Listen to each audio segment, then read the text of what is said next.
Jetzt sind noch alle drin, sollten alle da sein. Nur wahrscheinlich sieht es komisch aus, weil ich reden tue. Und man mich erst später sieht reden. Da muss ich aber heben. So, jetzt höre ich So. am Stream. Dann habe ich gar nicht gecheckt, dass man dann noch irgendwo ändern kann.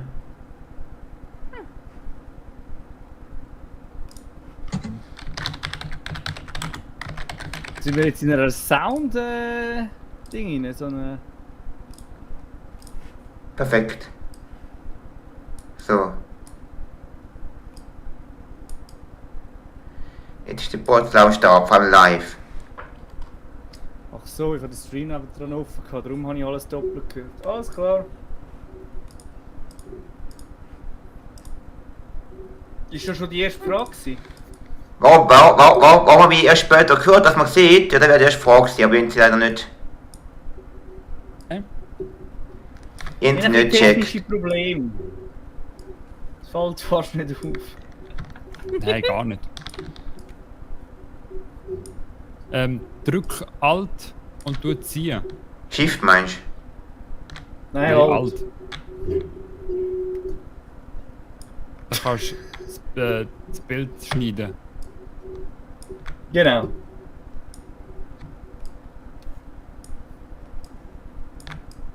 Ah. Ja, ich bin Kann sich nur noch um Eigentlich Stunden handeln. Schneidmeister EFZ, wo muss ich den Namen hin? Egal, jeder weiß, wie ich heiße. Ich bin der berühmteste. Jetzt, voilà. Ich bin auch brutal schön mit im Fall. Wirklich. Habe ich schön gemacht, ne? Gratulation. Aber ich glaube, wir können. Theoretisch müsste ich da Ich glaube, sein. nur auf Ninja. Ach ja, das doch, doch. Ach so. Ich habe Okay. euch gehört. Also, Okay. wir fangen doch einmal. Du bist ein bisschen laut, ne? Ich? Komm, egal. Egal, das muss man Winter sagen. Komm, fang jetzt an. Ich bin gerade. Nein, ich sehe schon den Bildschirm, den wir noch müssen sehen. Also, wir fangen doch gleich mal an mit der schönsten Frage, was es auch gibt. Oh, Achtung. Warum? Hoppla. Warum ist die Banane gekommen? Nee. Fangen wir ganz simpel an. Die erste Frage lautet, was ist Toilettentheorie? Das ist unsere Technikphilosophie. Also sprich, was man so vor... Was rauskommt, kommt dann da rein, meinst du, wie? Hä? Was rauskommt, kommt dann wieder rein, so. Nein, das ist eben die Phase, die wir jetzt gehabt haben, die letzte Aha. halbe Stunde. Halbe Stunde. Das sind 50 Minuten gewesen. Das heisst, du meinst, solange, wenn ein Streamer braucht, zum Stream vorbereiten, solange braucht der Mensch auf der Schieße am Tag, oder was? Etwa so, ja. Das ist korrekt.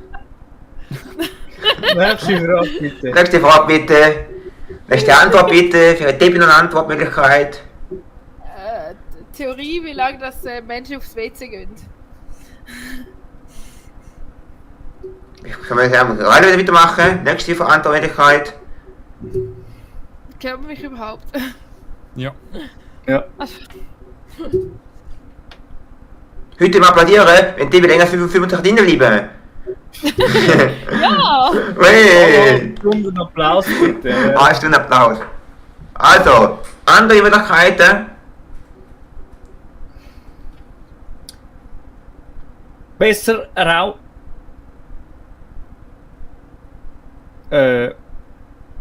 Jetzt sind alle weg, oder wie? Also ich bin ja da, oder? Ja, du schon bei Flippi und David, ciao! Hat Spaß gemacht heute. Hallo? Also, es wird Debbie abschmiert, ich werde den Flippi auch ab, oder wie? Sacre.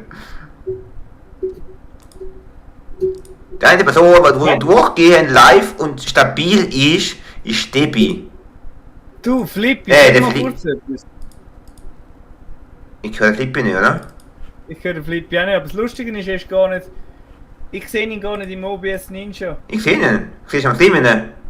Ja, im Stream, aber nicht im OBS Ninja. Also, die Theorie ist, Wenn man länger als über die 5 dem System, also OBS nicht mehr drin bleibt, so viel läuft es automatisch raus, aus Sicherheitsgrund. Eigentlich müssen wir es so machen wie bei Minecraft, so einen Überlebensmodus. Jeder, der einmal rausgeht, kann nachher nicht mehr nie. Blöder Leben, ja. Soll ich jetzt weiterraten, allein, oder? Nein, auf Debbie. Also das Debbie höre ich im Fall auch nicht. Aber sie ist da. Soll ich mal raus, oder was? Nein, wieso? Keine Ahnung, ich weiß nicht. Jetzt einen Großstuhl gegeben, wie allen. Das Pfunzle putzt. Muss der Mega wieder kommen und Punzle flicken. Ich höre nur dich, Purzel. Ja, ich die auch nur. Wirklich. Wo ist Debbie? Da kann ich Debbie nicht einfügen. Weiss auch keine Sau.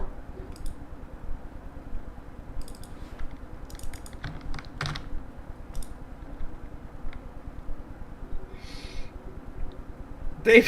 Ich höre ja doch nicht. Ich höre Debbie. Debbie ist da, aber der Flippi nicht. Der Flip ist auch da. Der Flip ist da, aber Debbie nicht. Ich kann Debbie nicht einfügen. Hörst du den Flippi? Nein. Hörst du? Nein. Hörst du den Flippi, Debbie? Ich kann Debbie gar nicht. Ich kann den Flippi gar nicht einfügen. Debbie. Wirklich. Warte mal. Debbie hört den Flippi. Der Flippi kann Debbie, aber... Flippi nicht. Das ist Technik und ich meine, ich wette mit euch, irgendwo hockt da so ein Praktikant am Werk, tut die Trickleruhren abschalten, dann wirft dort Leute raus und rein. Es wird da hinten, es wirklich noch einmal, dass nicht mehr tut. Dabei hockt der Praktikant hinten dran, macht das Hebel ab, jetzt Stecker gezogen, der Praktikant, Stecker raus, Debbie raus, macht dann wieder Regler auf, dann kommt der Flippi wieder. Macht den Regler ab, kommt der Flip wieder nicht, tust den Stecker raus, dann kann ich den wieder raus. So simpel ist das. Und das ist eben Toilettentheorie.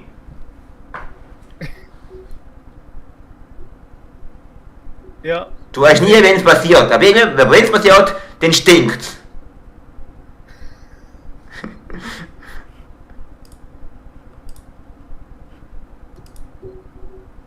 Ich auch nicht, aber... Du kannst den Flippi. Du hörst den Flippi. Nein, du. Ich? Ja. Hörst du ihn? Hallo, hörst du den Flippi?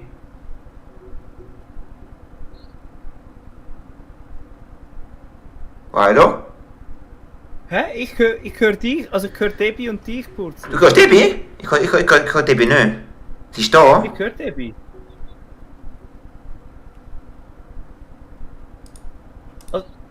Sie ist gar nicht da, Debbie. Purzel, du hörst Debbie jetzt auch nicht, oder was? Sie ist nicht mehr da bei mir. Debbie ist nicht bei mir.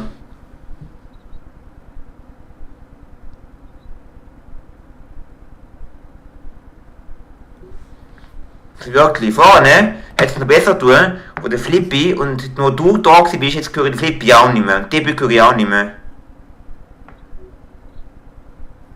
Da lacht sich kaputt, das Füßchen wahrscheinlich. Der wahrscheinlich eher den Regler hat, und dann kann man abschalten und immer so hihihihi. Ich höre ihn, weil ich bei mir habe ich Mute off, on. Und bei mir nicht abgemacht, also ich habe mich nicht gehört, weißt du, so in, aber not out.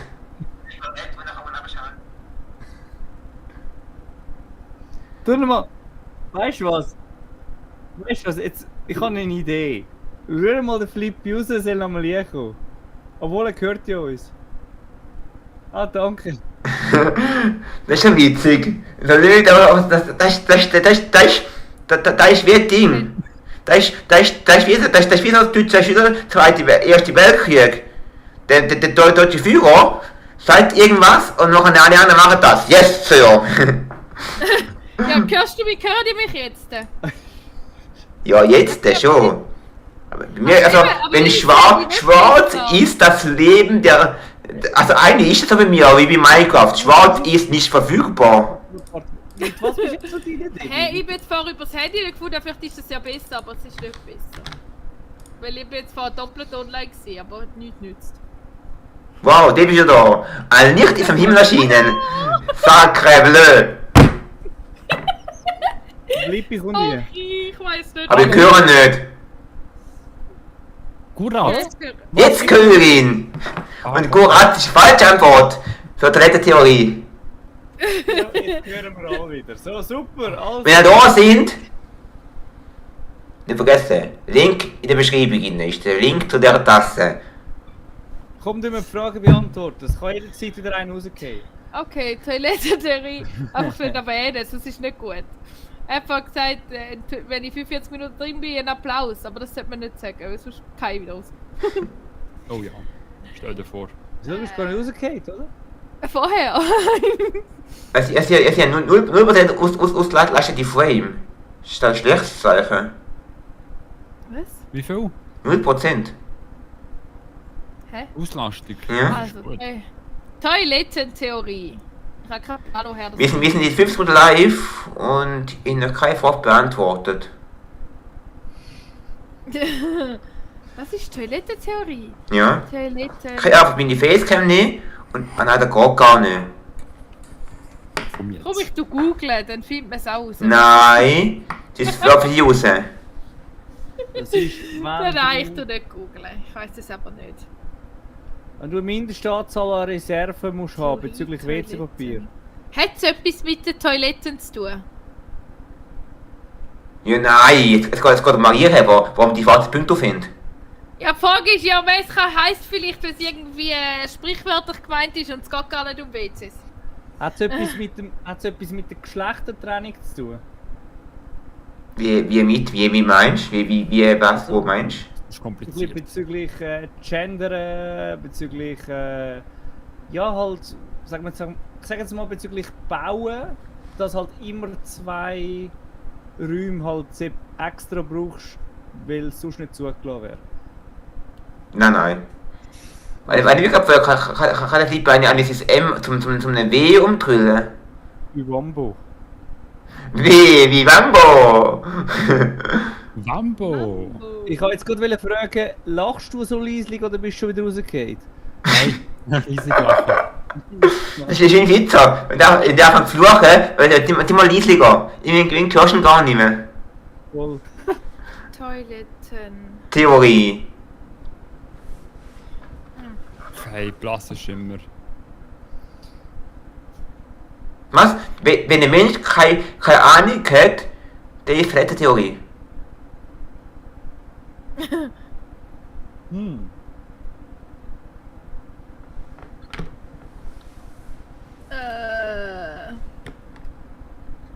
Ich kann mir Aber nichts das- darunter vorstellen. Aber das mit den Geschlechtern, du hast vorher nachgefragt, also geht es in die Richtung? Hat es etwas mit Geschlechtern zu tun? Wie meinst du? Also wenn du schon mal so fragst, dann muss irgendein Anhaltspunkt dort drin sein.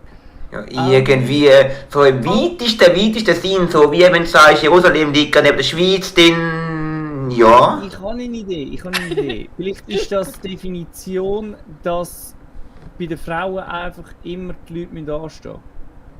Also dass die Frauen anstehen und bei den Männern muss man nicht anstehen. Warum? Weil es immer mehr Frauen hat, die aufs WC gehen. Meine Theorie ist es, dass Frauen nicht allein ich meine, weil Frauen multitaskingfähig sind, können sie zusammen schiessen gehen und gleichzeitig auch noch dann quatschen. Nein, Genau. aber das ist jetzt so eine logische Genau, nein. Antwort auf die Frage, oder? Bei dir? Ja? Ah, ich Ja. weiß, was eine Da war so logisch, dass Toilettentheorie sie falsch ist. Toilettentheorie ist immer, wenn man mal irgendwie bei Männer-WC reingeht, dann stinkt es immer viel mehr wie bei den Frauen-WCs. Oha, die Unterstellung. Warum will das eine Frau wissen? Nein, aber warum? Ich möchte da nicht wieder nachhaken, warum du das weißt. Ich kann auch schon mal das Männer-WC putzen. Und immer wenn ich muss WC putzen Was muss, hast du müssen? Männer-WCs sind immer viel stinkiger als Frauen-WCs. Ich weiß nicht wieso. Also, Vielleicht an den Pissoirs. hat es etwas Ah, mit dem vielleicht. zu tun? Mit was? Das wegen dem Dass du mehr Anstehen. Weil stinkt. Was? Du machst Grund, warum du. ja die Frauen... Grund, warum ja Frauen... Also Nee, hat es mit mit Anstehen. Anstand zu tun?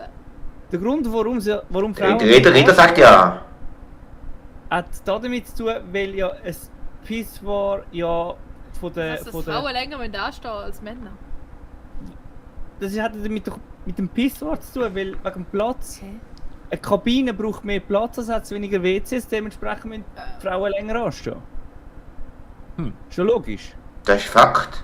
Für den musst du keine Theorie aufstellen, das ist Fakt. Nein, dann gehört es eben nicht zu der Toilettentheorie. Wieso ist jetzt die Frage? An dich, Purzel. Hat es etwas mit dem Was zu ist es tun? denn? Andere Möglichkeiten? Also kein Nein, heisst das. Kein Ja. Heißt das.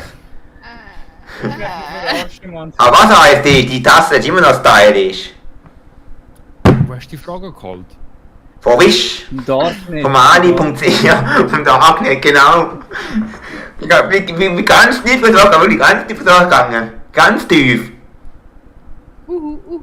Darf ich einen Telefonjoker nehmen? Und dann, ich bin am 5 ja, das ist mir wahr. Hey Flippi, ja, ich hab die Lösung. Hat es vielleicht was mit Korruption zu tun? Ich habe noch nie etwas von einer Toilettentheorie gehört. Korruption? Korruption. Ich weiß nicht, ob ihr das Was kennt, ist aber mit Korruption? wenn man ja im Ausland ist. Also kennt das ihr- mit dem WC zu Nein, zum tun. Schluss, wenn du im Ausland bist, an gewissen Orten auf dieser Welt, tun ja gewisse Leute die WCs putzen und dann wollen sie aber gar Geld dafür. Das Und dann muss der lassen sie WC Du meinst Zürich Hauptbahnhof? zum Beispiel, oder auch irgendwo in der Sahara, in einer Oase. Ja, also bei der Sahara kannst du doch einen Kaktus anschießen, ne? Nein, weißt du, so an Touristenort. Dann tun die putzen und sagen, ja, jetzt hat es gerade viel Gar, die gerade kommen mit Touristen, darum kostet jetzt ein WC-Besuch 50 Stutz und wenn die nachher wieder weg sind, kostet es 10 Stutz. Ja, ist das einzige WC in der Ja. Sahara. Da lohnt sich 50 Stutz. Nein, aber du weißt, was ich meine. Man findet das WC nicht von vielen Sand, oder wie heißt das Sprichwort? Was? Wenn man das WC nicht sieht, von vielen Sand, was hat in der Südweste. Nein, das haben sie eben geputzt. Oder das ist ja genau der Grund. Sie haben eigentlich das WC, den Sand... Und wie spürst du den WC mit Sand? Nein, die haben schon Wasser. Das ist ja eine Oase. Ah, oh, aha. Ich denke, das ist ja Fata Morgana. Ist das nicht? Das ist wirklich so. Und dann noch kommen wir Kamel und kommen andere Tiere und trinken sie da. Genau. Und dann noch kommen Kamel und kommen andere Tiere Okay. und trinken sie da. Danke für den Typ von euch, der das Stream auf Laut eingestellt hat. Ich bin jedenfalls ausnahmsweise mal nicht. Da ist doch die letzte Theorie. Ausweise. Dass Frauen... Nein, lassen wir's. Dass Frauen was? Das ist interessant. Es fängt gut an. Dass es nichts mit Frauen zu hat. Das ist die letzte Es Theorie. geht nicht um Geschlechter, das ist schon mal gut. Ja. Gut, das ist ein Gameschnitt. Ne? Sauberkeit zu tun. Mit was ich kann? Sauberkeit. Sauberkeit. Wie mit verbunden? Keine Ahnung. Ist überall das WC Desto, oder was willst du damit sagen?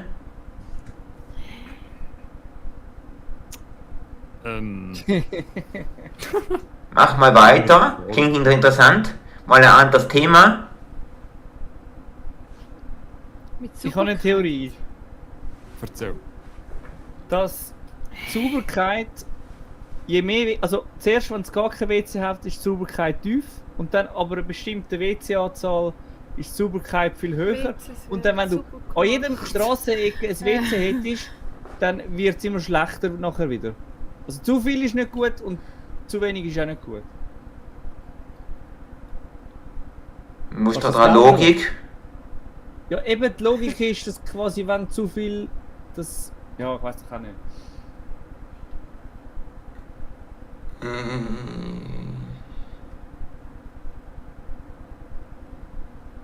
Nicht in die Richtung. Das, was du meinst, wäre so ein bisschen... Genau. Ja, nächstes bitte. Sorry, ich höre den Rilo nicht. Was, du hörst mich nicht? Doch, komm Mich jetzt. kann man nicht hören. Musst noch nicht hören, aber ihr Scheiße. Das hat eh nicht gestimmt, es spielt keine Rolle. Es spielt keine Rolle. Next bitte. Flippi. Komm, bring dir mal einen Vorschlag. Du hast Flippi vorhin gut den Vorschlag gebracht, finde ich, nicht mit der Superkeit, aber... Da hatte ich keine Theorie dahinter gehabt, nur einen Fakt dahinter gehabt. Was ist mit Superkeit? Was ist Superkeit?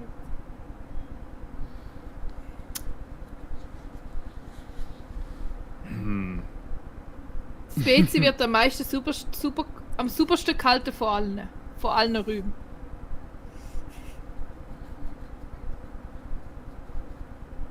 Oder eben nicht. Ich schaue gerade in der Lösung genau, ob ich irgendwo was finde, wo nirgendwo euch irgendwie könnte recht geben, aber...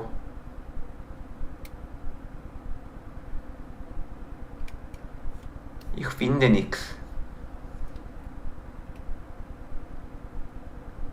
Also Gesundheit Je ist... sauber das WC, das ist der Arbeitgeber besser oder kann ich so etwas, oder?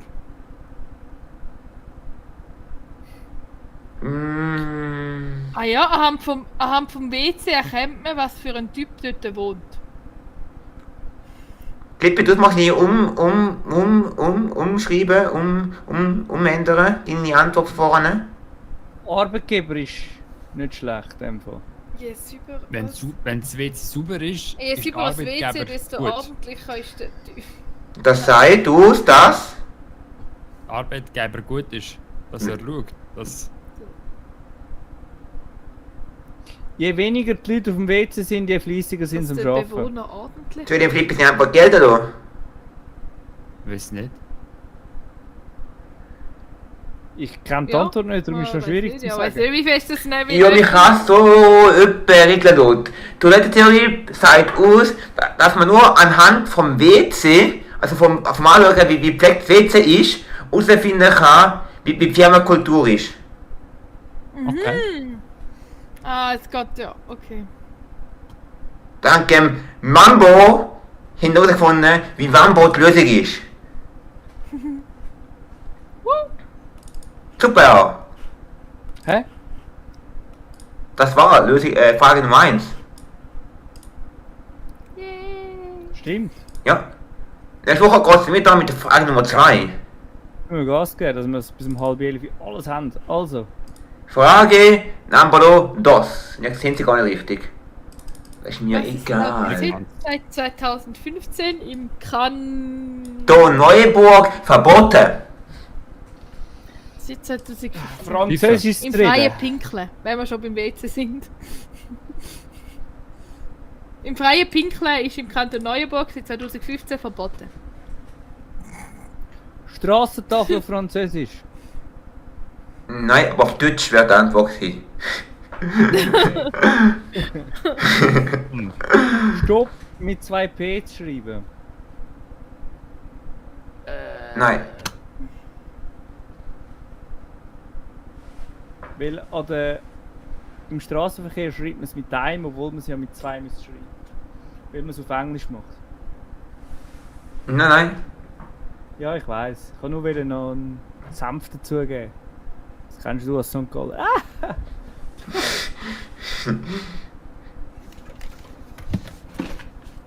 Und tschüss, hat mich gefreut, Debbie.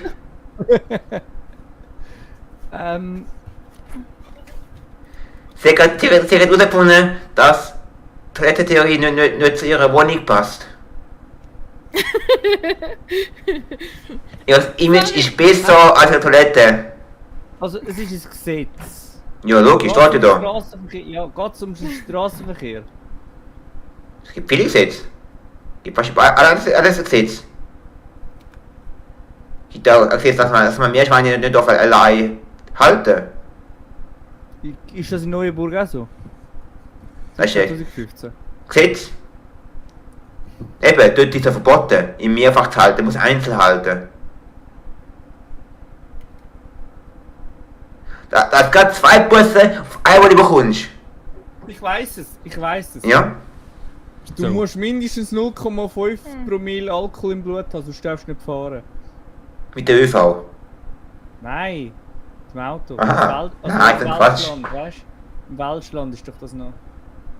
Aber sofort über die deutsche Grenze fahrst in Biel, wirst du gerade angehalten, gerade rausgenommen und sagen Stopp, sind viel Promille im Blut, Abgehcheck. Genau. Und umgekehrt, wenn du zu wenig hast, darfst du gar nicht im Kanton Neuenburg einfahren. Ja, nehmen Sie raus. Ja? Nein, keine ich. Also es geht um das... Gesetz, Es genau. kann nur es kann doch nur im Straßenverkehr sein, nicht? Was soll es denn sonst sein? Allgemeiner Verkehr. So schlafen, Flippi. Red weiter. Thema Toiletten, oder? Siehst du schon kommen. Es ist verboten im Kanton Neuenburg, das Image abgeben anhand von Toiletten, oder was? Über den Betrieb. Hat das etwas mit Alkohol zu tun?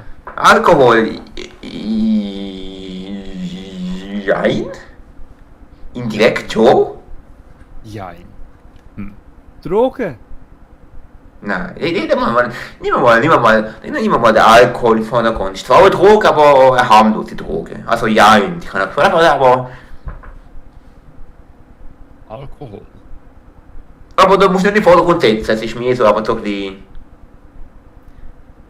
Ist es ein lustiges Gesetz? Oh, ich weiß, lustig, muss ich wegen dem lachen. Haha. Also ja, ist es Aha. ein Gesetz oder... Geht's Also, um Grenzen Zwischen? zu Frankreich? also Kennst du Neuburg auf Frankreich? Wenn schon, dann vielleicht, sonst nicht. also ist irgendein Gesetz, Ist doch der wo Seenweg, eigentlich, ne? Eigentlich bescheuert ist. Ja, schade. Die Leute, wenn ich darüber sage, warum darf in der Schweiz noch 120 fahren? Das bescheuert. Zum Deutschen würde ich denken, zum Deutschen. Raser. Vielleicht darfst du auf dem Neuenburger See nicht schneller als 10 Knoten fahren. Neuerdings. Ja, okay, ja. Ja, wer Das ist weiß. recht von der Polizei abhauen, meinst Vielleicht. Aber Alkohol hast du nicht direkt Nein gesagt. Es hat mit dem Alkohol zu tun. du? Ich sollte Nein sagen, wenn der Alkohol in der Lösung vorkommt, das nicht indirekt, sondern mehr so halt. Es ist wie so nicht, wenn du in ein Paket kaufst, weißt Also eben, wenn du sagst, nicht direkt, dann denke ich, wenn du sagst Neuenburg, dann denke ich gerade an den Zollverkehr, weißt du, zu Frankreich. Das irgendwie, keine Ahnung.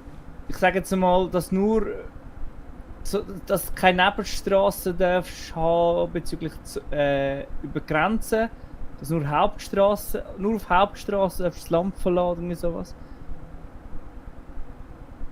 Dass auch alles könnte überwacht muss es nicht werden. Das ist ja Schengen-Raum von dem her. Oder ist es ab einer gewissen Zeit darf man keinen Alkohol mehr trinken? Und wenn wäre die Zeit? Zum Morgen. 10 Uhr, Nachtruhe. Nein. Nein. Das wäre absurd. Vielleicht hat es etwas mit dem Jahr 2015 zu tun. Da ist vielleicht etwas Spezielles passiert. Velofahrer!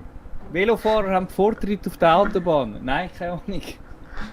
Nicht auf der Autobahn, sondern... Nein.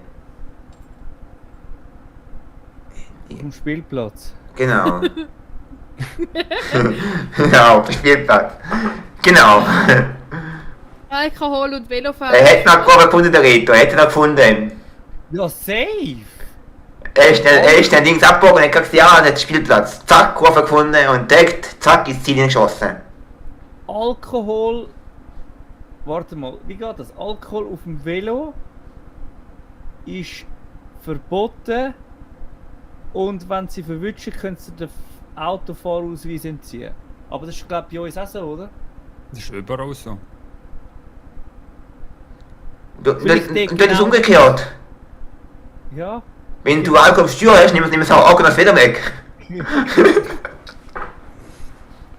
Nein, sie dürfen das Velo nicht wegnehmen, glaube ich. Sie dürfen nur den Fahrausweis fürs Auto Für wegnehmen. die Neuburg, die 2015 schon. Also ich glaube, du darfst sogar nachher weiterfahren, oder? Mit dem Velo. Ja. Du weißt ja, wie es heisst. Wenn du nicht laufen kannst, musst du halt fahren. Aber was könnte das sein, Mann? Was kann man mit Alkohol machen? Trinken. Wie? Bierpong spielen. Bierpong spielen. Weißt du das? Ja. Was? Was ist Bierpong? spielen. Das ist doch, wenn du so Bier im Becher hast und musst den Böllen schießen. Wenn die in den Becher reingeht, musst du halt trinken. Und weil das Ist das mit verboten? dem Gesetz zu tun. Vielleicht haben sie das verboten. Das wäre auch komisch. Aber so genau richtig! Flippi wollte da zweit Antwort mit dem Mambo auf dem Kopf, macht der Mambo los! Genau, kein Ort für Trinksportler. An Neuburg ist es in Bar und in Gaststätten seit 2015 gesetzlich verboten, Bierpong spielen. Sämtliche Trinkspiele sind dort ein No-Go. Boah, Hoppla. Echt jetzt? Ja, ich glaube, es liegt echt an der Mütze dahin. Okay. Alle über der Mütze sind aber verdammt gut. Unterwegs. ich muss etwas verbieten. Ja, so eine Mütze anlegen im Stream, ja. Wer hätte das gedacht? Frage numero 2. Nein, fang nicht an mit Französisch. Und die Frage lautet, wieso hat eine Fahrschule im Rhein-Erfurt-Kreis Polizei wegen eigenen Fahrschüler angerufen? Was? Wieso hat die Fahrschule im Rhein-Erft-Kreis Polizei wegen dem eigenen Fahrschüler angerufen? Herzinfarkt. Drogen.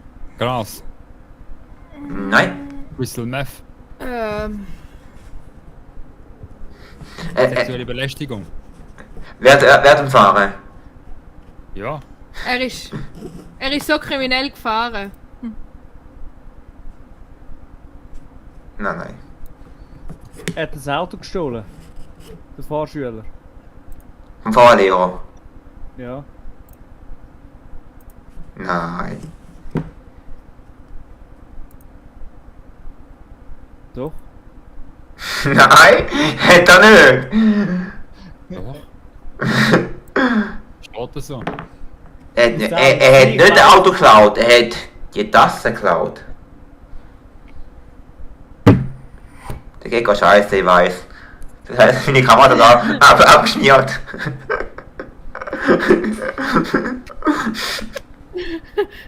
Das ist schon. Ja, meine Kamera findet. Dann ist Er hat 2 Jahre ins L Gefängnis. vergessen. Selbst vergessen. Und der Fahrlehrer? Ja. Oder der Fahrschüler? Nein, der Schüler. Und du meinst, der Fahrlehrer hat dafür gehabt, man muss erst machen, ja, hat er gesagt, durchhalten und losfahren. Das hat er auch gemacht, der Fahrlehrer merkt, scheiße, jetzt vergessen. Mhm. Vorher hat er gesagt, der Fahrschüler, das ist die Schuld.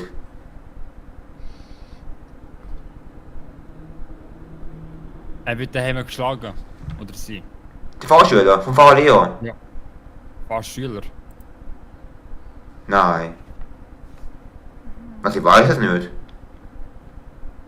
Ja, das musst du wissen. Du stellst Fragen. Da stand nicht die Lösung drin. Wird nicht geschlagen zu Hause. Gut. Was ist, wenn der Fahrlehrer wegen einem natürlichen Tod gestorben ist während der Fahrt? Der Fahrschüler hat den also ist gefahren zum Spital und hat der Fahrschule Bescheid gegeben und hat der Polizei angerufen. Wenn der Fahrschüler fährt selber ins Spital. Ja, er darf nicht selber fahren, darum hat er zuerst der Fahrschule noch Bescheid geben. Aha, nein.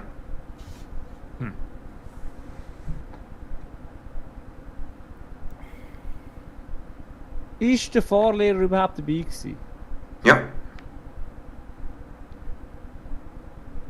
Aber wie ist denn die Spielt es eine Fahrschule Rolle, dass es im Fahrschulreihe erft war? Also spielt der Ort eine Rolle? Was ist denn passiert? Also reden wir da wirklich von einem Auto? Von einem Auto? So. Du meinst, es ist kein Autofahrschule, sondern es ist ein TÜV-Fahrschule, meinst du? Nein, ich meine... Oder es ist ein Motorboot-Fahrschule gewesen? Ja, vielleicht ja, rein erft. Tönt wie Werft, keine Ahnung. Ja, ich denke, es tönt wie Werft, aber es heißt dort geerft. Ich kann dir einen Tipp geben, wenn er den Tipp hilft. Mhm. Es ist am Fahrprüfungstag gewesen. Aber die Fahrschule hat angerufen. Also die Fahrschule, sag ich mal, mit der Fahrschule nehme ich mal an, da ist die Person, das ist der Fahrlehrer gewesen. Also, wo anruft.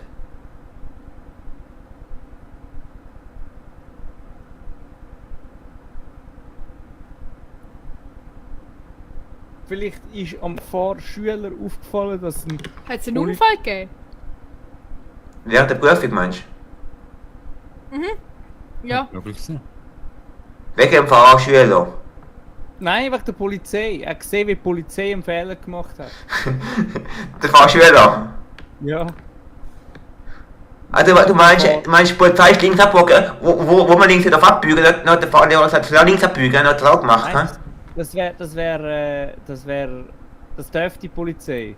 Zum Beispiel in eine falsche Fahrrichtung einbauen und so. Darf die Polizei reinfahren. Nur der Fahrschüler denkt, er darf es auch. Vielleicht ist die Polizei in die falsche Richtung auf die Autobahneinfahrt gefahren. Meinst du, Geisterfahrer gewesen? Ja, Polizei. Nur der Fahrlehrer hat die ganze Zeit, Achtung Polizei, da ist der Geisterfahrer auf der A5 richtig. Ja, und dann Wer denkst du, oft? dass es die Polizei selber ist. Genau. Ja. Nein. Kann sein. Ist total weit daneben, hä? Ja, ich kann noch einen Tipp geben. Es ist nicht während der Prüfung gewesen. Vor der Prüfung. Nach der Prüfung. Weißt du, was vor der Prüfung passiert? Herzinfarkt. Er ist zusammengebrochen. Nein. Bist du nervös? Nein. Er hat sie bestochen. Der Fahrlehrer. Ja. Der Fahrschüler hat den Fahrlehrer bestochen. Ich muss gewinnen. Nein. Also vor der Prüfung, nicht nach der Prüfung. Ja, will man mal vor der Prüfung, das tönt schon mal nahe. Ah, der Schüler hat gesehen, dass das Auto nicht also nicht gut war, also irgendwie ein Schaden oder sonst was. Und dann hat der Schüler nicht wollen fahren und darum hat der Fahrlehrer dann die Polizei angerufen. Nein. Wieso nicht?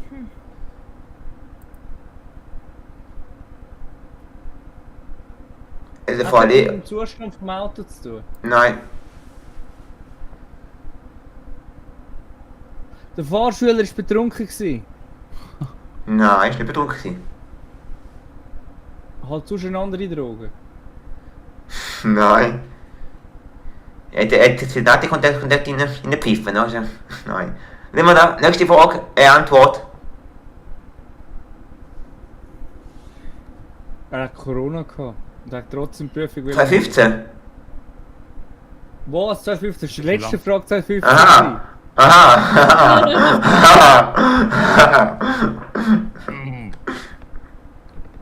Aber da wäre ein Tipp gewesen, aber jetzt nicht gemerkt. Nein, Spaß am Rande. Nein, kein Corona gehabt.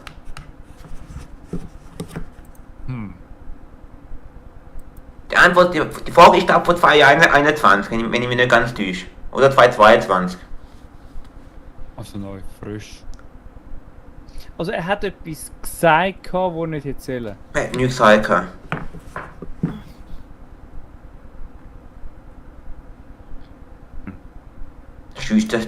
Das schließt schon viel aus. Er hat etwas gemacht oder nicht hätte sollen. Ja, kann man so sagen. Er hat gewichst. Er hat die Prüfung. Es ist voll eine Prüfung gewesen. Nein.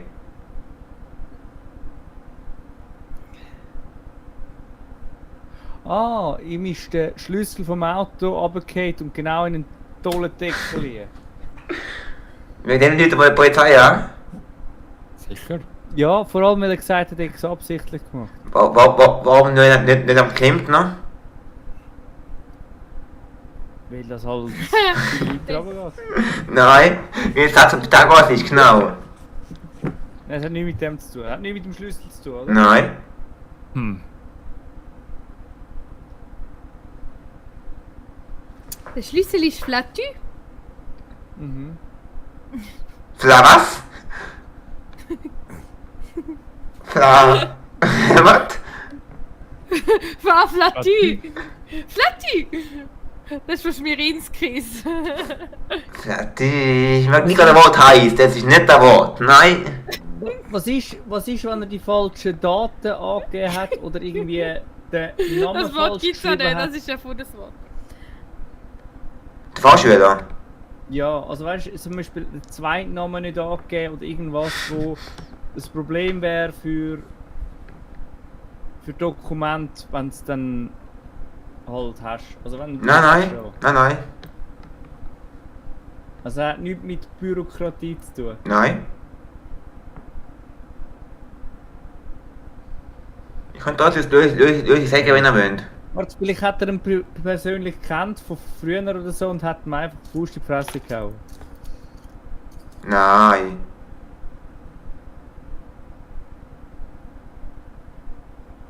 Das kann so nicht sein, Mann.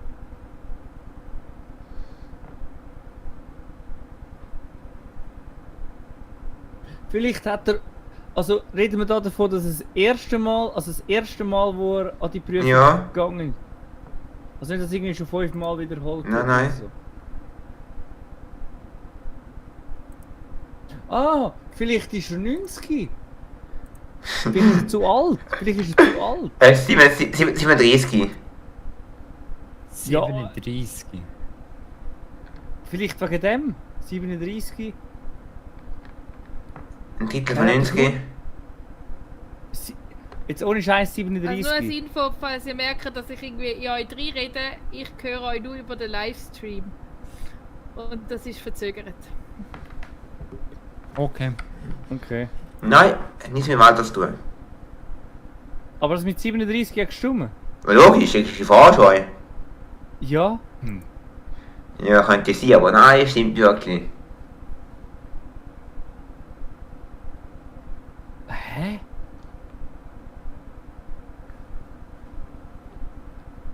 Wie läuft denn so eine Fahrprüfung ab?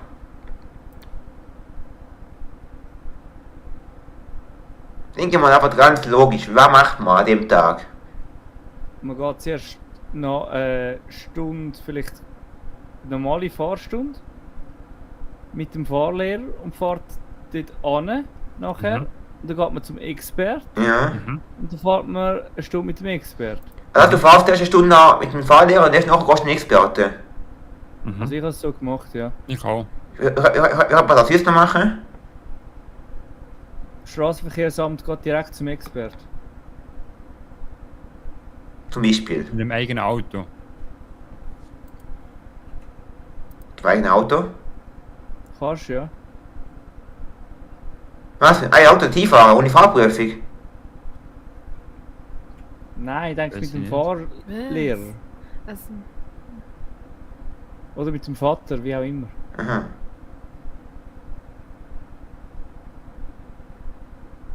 Hat es etwas mit dem zu tun? Expert oder der Vater oder die Mutter? das Auto hatte keine Nummer gehabt. Eben dieses Auto.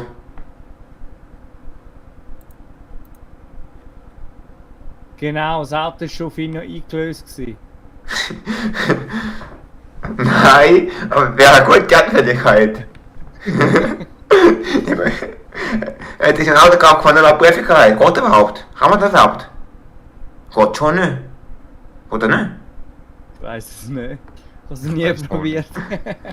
Ich kann es mal ausprobieren, wenn ihr wollt. Ich habe noch keine Prüfung gemacht. Ich kann ein Auto kaufen. Würde ich sagen? Ist noch nicht dran. Schade. Mit dem eigenen Auto. Mein eigenes Auto? Was war mit dem gewesen? Es Bin war mir gar nicht kein klar. richtiges Auto gewesen. Es war irgendwie ein Dreirad oder sowas gewesen. Nein. Was ist mit dem eigenen Auto? Es war ein BMW. Gewesen. Und der hat CPS gehabt, oder was? Weiß nicht. BMW. Nein. Was ist, wenn es ein Tesla war? Du meinst ein Auto, wo selber fahren kann? Ja, genau. Oder wo der Akku leer war, keine Ahnung was. Ach, man da nach Akku leer. Geht es in die Richtung? Nein. Vielleicht hat das Auto einen Anhänger gehabt. Und für das brauchst du nochmal eine Prüfung. Was? Stimmt, aber die Antwort ist falsch. Also stimmt, dass du da Prüfung brauchst, aber... Okay. Schade. Oh Mann. Du sagen? Ja, oder Flippy, was meinst du dazu? Ja. Ist nicht dran gewesen. Ich habe nie irgendwie probiert, mit meinen Aussage nicht mal gemacht habe. Aber ein Fahrschüler hätte der Prüfung müssen gehen. Jedoch ist er relativ, glaube ich, ein bisschen verpennt, wie man dem kann sagen. Also es war Sport dran gewesen, weil der Fahrlehrer, der Fahrschüler nicht mehr echt die Prüfung geschafft hätte mit ÖV oder so, hat er halt so Auto, ist halt selber mit dem Auto von seinen Eltern ab die Prüfung gefahren. Dadurch ist halt der Fahrlehrer und der Experte sehr überrascht gewesen, weil er schon mit dem Auto gekommen ist, allein, ohne Eltern drin. Hat er dadurch die Prüfung abgesagt und die Polizei angerufen. Okay. Ja. Easy. Nicht dran. Ja. Ist Debbie noch am Start? Aber doppelt. Ja, Gehst du jetzt ich wieder? bin das zweite Mal drin, weil ich den Rylo und den Flippy nicht mehr gehört habe. Die ganze Zeit schon nicht. Außer über den Livestream, darum bin ich so verzögert gewesen. Jetzt gehst du jetzt wieder. Bin ich ja, jetzt bin ich einfach doppelt drin. Du heilst auch. Kannst du irgendwo muten? Geht das? Nur eine. Eine bitte. Ich weiß nicht. Also das kann ich dir einmal muten, ne? Das würde auch gehen. Ja, habe ich gemacht. Alles gut. Ja, voll gut. Die andere Frage, die nächste Frage, könnt ihr direkt wissen oder könnt ihr das direkt nicht wissen? Ja. Pause. 27% setze ich auf Ja. Und 35%. Was ist eine Bierkurve? Der Buch. Ja gut, dann kennst du dich Bier. besser aus, Purzel. Das hat mit Ich trinke Fußball kein zu tun, Bier. ich weiß es. Oh. Okay. Was ist eine Bierkurve? Hallo? Hast du mich jetzt nicht gehört, Purzel? Er will es nicht hören. Das hat mit Fußball zu tun. Wie direkt meinst du das? So nennt man die Fankurve. Wo? Das ist der Bereich von den Leuten, die am Durchtrüllen sind, die es begründen können, warum. Von wo? Also du hast ja die Fankurve. Die heisst Fankurve, ja. Ja, du hast den geraden Bereich in der Mitte, Ja. dort trüllen einfach alle durch. Und dann hast du links und rechts ja den Bogen, wo dann die 90 Grad, oder? Dort trüllt es auch durch, das Hä? liegt aber da dran, wie es... Hä? Du meinst dort, wo es rumgeht, zu den normalen Sitzplätzen? Ja, genau. Dort trüllt es auch durch, aber es liegt da dran, weil hinten dran, wenn du laufst, gerade der Bierstand ist. Also bei euch sitzt wegen dem Bier durch, nicht wegen dem Spiel. Ja, genau. Das ist nicht Nein, ganz nein, richtig. Sie sitzen nicht dort wegen dem Bier, aber sie können es begründen, warum sie so drauf sind. Aha. Nein, das ist nicht ganz richtig. Aber ich bin näher dran. Ja. Schon mal gut.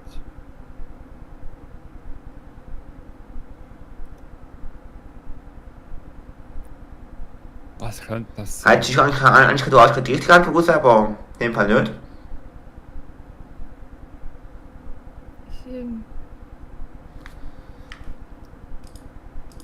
Ähm, Der bist noch da, aber irgendwie, man hört sie, man sieht sie nicht mehr. Ja, wahrscheinlich hören schon, oder nicht? Doch, aber Höre schon. Ja. aber du kannst uns nicht. Doch, ich höre euch. Aha, ist ja gut. Jetzt funktioniert es wieder, aber das Bild halt nicht mehr. Jetzt bist du da. Okay, hallo. Was ist eine Bierkurve? Hm. Was ist das? Kurve hinter dem Bierstand. Nein. Also vor dem Bierstand, ja.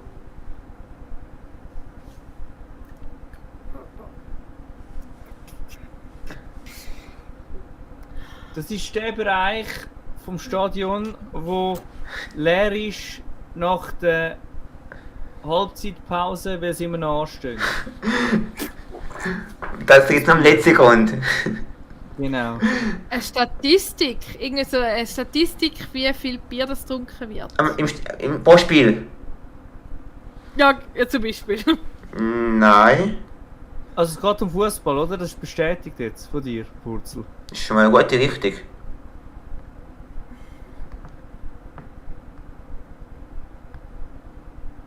Also geht es nur um Sport oder ist definitiv Fußball hat damit zu tun? Ja, immer mal Fußball. Hooligans, die sich betrinken. Und nachher liegen sie rum da wie in einer Kurve. Nein. Das hat ja nichts mit Fußball zu tun. Es geht um Stadion. Es geht um eine bestimmte Kurve. Vielleicht ist es auch eine Art, wenn Fans irgendwie ihre Mannschaft anfanen und irgendeine bestimmte Bewegung, der sagt man Bierkurve. Ich weiß auch nicht warum, aber. Nein. Das ist einfach dort, wo das Bier am meisten ausleert. Das ist die Bierkurve. Du meinst, wenn das Bier für schießt ist das gut, was das Bier macht. Mhm. Nein, weißt du, das quasi, wenn das Bier immer ausleert, in einem Ecke, dann schaut man halt, dass die Fans, die es immer ausleeren, dass die immer im gleichen Ecke sind. Das Rest vom Stadion nicht. Versaut ja. Genau. Nein.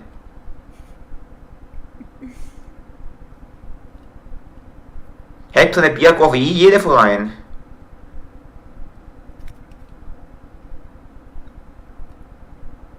Jetzt müsste ich schüch fragen, ob der FC St. Gallen einen hat. Wurzel? Mir ist ja voll geil gewesen. Bierkurve müsste doch eigentlich von Deutschland kommen. Ich habe gemeint, die Deutschen trinken so viel Bier. Oder Das ist kann das sein. Vor allem Gibt München. es in der Schweizer Bierkurve? Wurzel. Wenn die ja wüssten, ob es eine Schweizer Bierkurve gibt. Was ist eine Bierkurve? Kein Sinn. Also, keine Ahnung. Vielleicht hat es vielleicht hat es damit so hinter dem Stadion, also die Kurve dort, wo hinter die Tribüne ist, dort wo du das Bier kannst holen. Nein.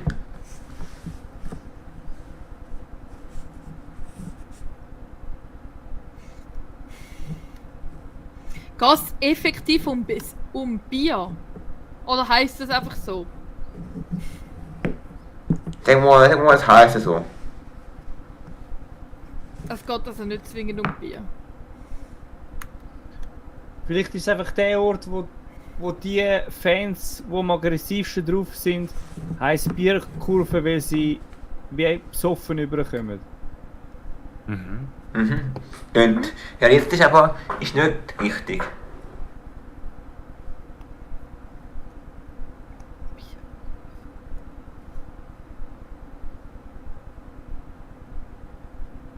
Wo befindet sich Bierkurve oder was? Im Fansektor. Wo? Hinter dem Goal.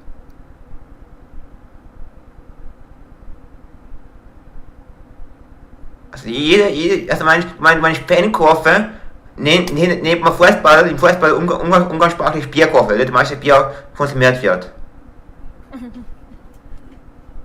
Ja, bei der Geraden links und rechts hast du keine Kurve. Darum ist es ja gerade.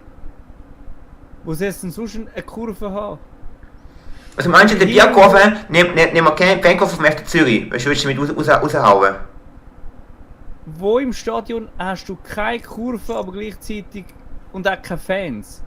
Du hast immer... Das ist nicht überall eine Kurve. Du bist immer in der Kurve. Das ist nur im Letzten oder so. St. Gallen ist ja gerade. Ist das viereckig? Der ist viereckig. Nein. So ein Scheiß. Doch? Was ist Du hast Hä? Nur das Letzte und vielleicht noch Bahnstadion sind rund.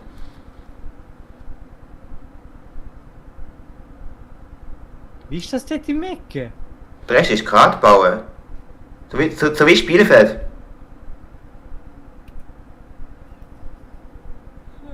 Ich hab voll einen Hänger. Spielfeld ist ja viereckig.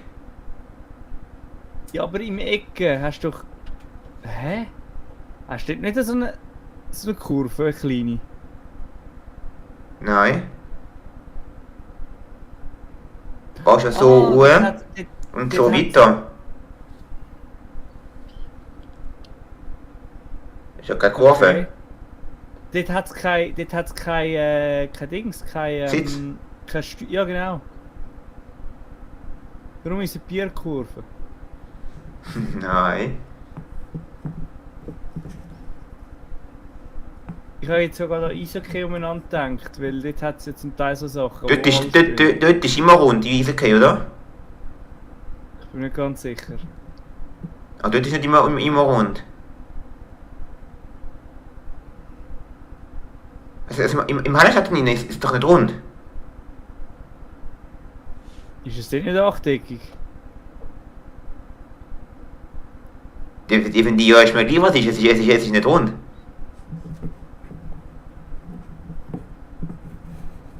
Was hat denn sonst noch Kurve?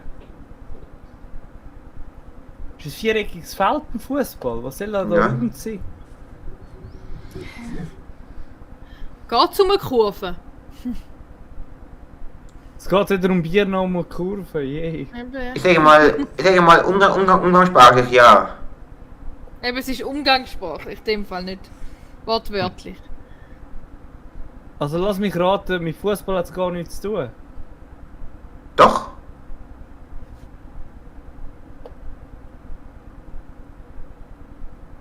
Hä? Und du bist ja recht nah dran gewesen.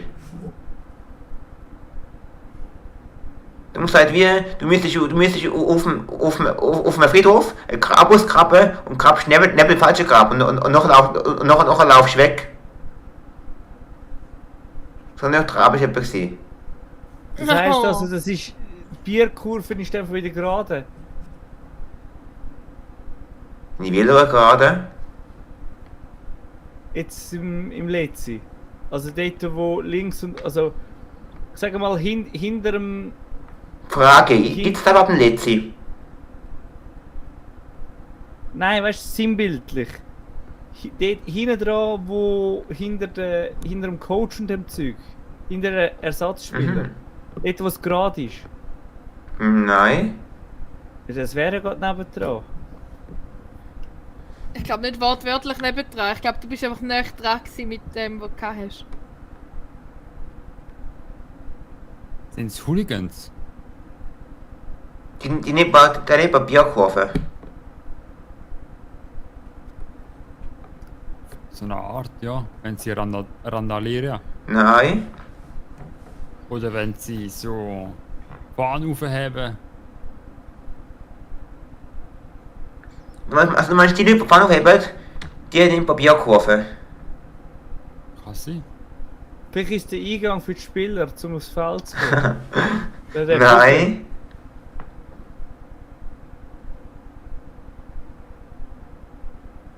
Irgendeine Anführung.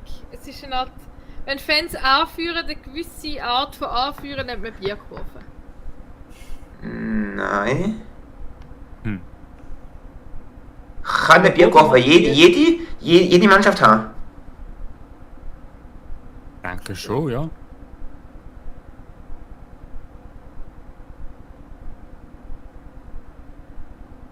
Oder gibt's die bei der Mannschaft? Ja, wahrscheinlich schon, oder? Vielleicht ist es das Netz, das sie runterlassen vor den Fans. Dass nichts aufs Feld rühren. Nein.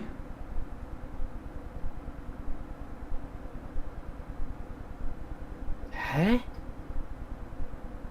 Ich hab voll einen Hänger. Ich weiß nicht, was Gibt's da auch im Ausland oder gibt's da nur in der Schweiz? Das gibt's doch nur in Deutschland wegen dem Bier. Ah, ich bin gar nicht in der Schweiz, in Deutschland. Ich weiß es auch nicht. Ah nein, gibt's in dem Fall in der Schweiz. Hey. Ja, es gibt's in der Schweiz, ja. Die Frage, wo gibt's eine Bierkurve?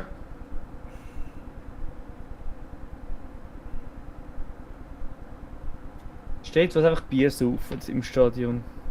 Nein. Das hat eben nichts mit Bier zu tun eigentlich. Eigentlich. Soll ich die Lösung sagen? Dort, wo sich die Hooligans versammeln, vor dem Stadion. Gute Möglichkeit, nein. Oder wenn Vor dem die... Stadion. Nein. Da wäre der Fansektor. Im Stadion innen.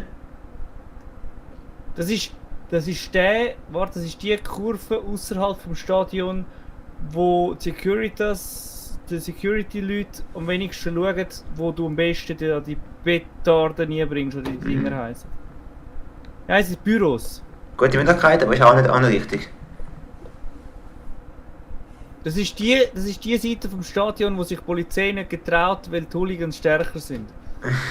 Nein. Ich glaube, die Polizei getraut sich immer. Wurzel, das kannst du sonst auch beantworten, die Aussage. Welche? Die von der Debbie, ob das so ist oder nicht. Weiß ich nicht. Ja, das würde ich auch sagen in einer Situation. Habe ich noch nie erlebt. Nee. Okay. Dann bin ich still. Wollt ihr nie erleben? Also soviel ich weiss, tut da mal die Polizei das alles schön so Gässli-Bildung machen, dass die Hooligans könnten durchlaufen, dass am wenigsten... Sieht in Straßensperre, ja. Genau. Mhm. Ich will das jetzt lösen sagen, wenn das okay ist. Weiss nicht. Der Rede ist am Anfang recht nah dran gewesen. Die erste Aussage. Er hat wirklich Schiss gehabt, er wird sehr rot, aber es hat das Nachtleben gewesen. Ja, scheiße. Also ist seine erste Aussage. Noch ist er vom Ziel weggelaufen, wieder zum Start zurück. Also am Anfang habe ich gesagt, das ist der Teil von den Fans, also von der Fankurve, wo halt so Alkohol und so sauft. Und das ist der sind die, wo begründet wegen dem Alkohol dumm tun und die fanmäßig in der Mitte stehen, die brauchen gar keinen Alkohol mehr. Mhm. Weil sie so Fans sind. Ja. Nein. Ist nicht das gewesen? Nein. Ist nicht das gewesen, was du meinst? Hä? Ich check noch. Fans? Du hast ja nicht mal irgendwas gesagt von Fans hinter die Fangasse hinter dem Goal. Nein, ich weiß es nicht. Wer ist mit der Fangasse in einem Goal? Die neben Papierkurve. Ja. Die, die hinter jedes Mal, wenn es ein Goal gibt, am lautesten brüllen. Von welchem Verein? Keine Ahnung. Eigentlich ist es ein bestimmter Verein. Jupp. FC St. Gallen. Bayern München. Nein. Ja, Bayern, die trinken Bayern, also Oktoberfest in Bayern, ist das nicht das, so viel Bier? Nein. Ich werde das jetzt löse sagen. Okay. Wir sind alle noch dran gewesen. Jedem Fußball-Spiel gibt es also eine Anti-Fan-Kurve. Von der Heimsektor und der Gäste-Fansektor. Was aber auffallend ist, bei jedem Heimsektor hängt sich ein Banner ab. Bei Zürich heißt die Heimkurve Nordkurve. Mhm. Und im FC Winterthur heißt die Heimkurve einfach Bierkurve. Okay. Bin noch nie da gewesen. Das Winterthur. Warum auch immer. Das Winterthur trinkt man mehr Alkohol, nein, keine Ahnung. Nein, weil sie die Brauerei wahrscheinlich hinten dran hat, oder? Oder noch hat. Jetzt kommt wieder eine sehr coole Frage. Achtung.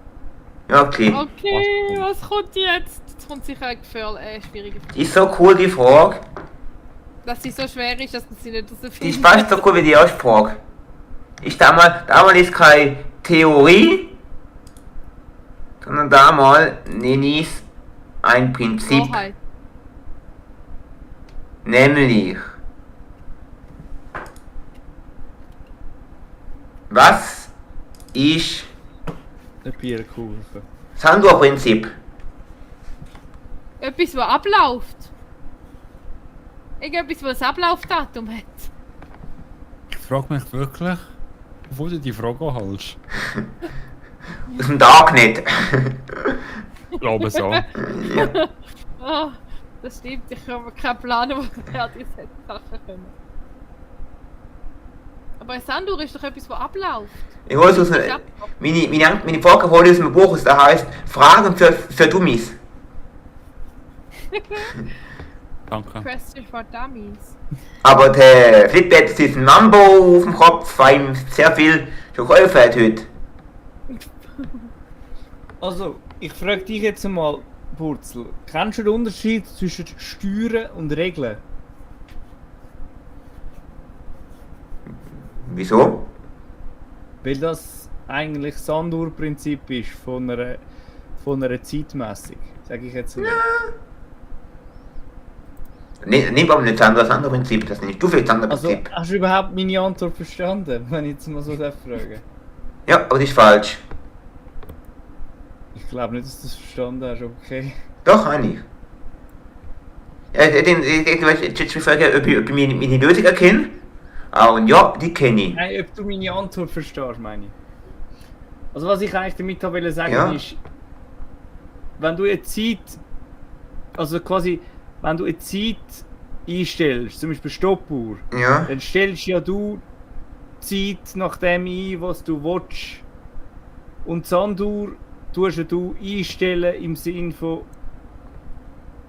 du hast eine bestimmte Zeit. Also du hast ja, ich sag jetzt mal, die Sanduhr ab 5 Minuten. Du willst damit angehen, das willst du damit sagen, dass die Steuern sind terminiert festgelegt, wenn sie abgehen. Das muss verlängern.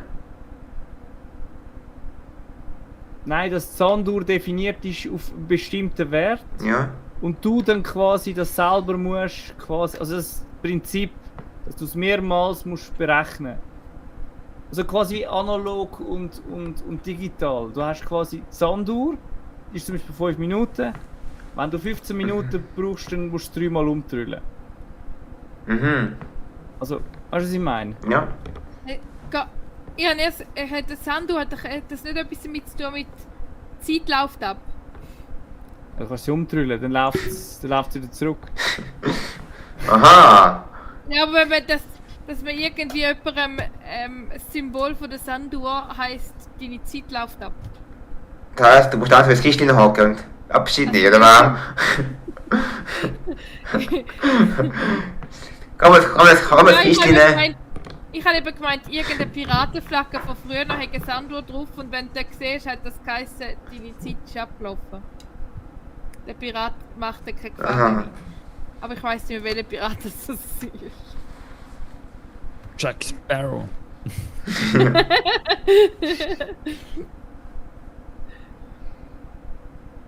Ich glaube, der hätte eine normale Jolly Roger Flagge gehabt. Nein, ist nicht die richtige Antwort gewesen. Denkt man einfach viel zu weit, oder was? Die Antwort ist aber viel zu schwierig, ich muss sie finden. Ohne Scheiß. Okay, also es ist noch komplexer, heisst das.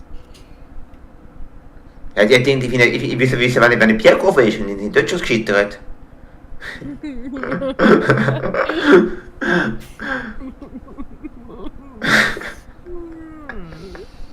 Also, ich bin es amüsant.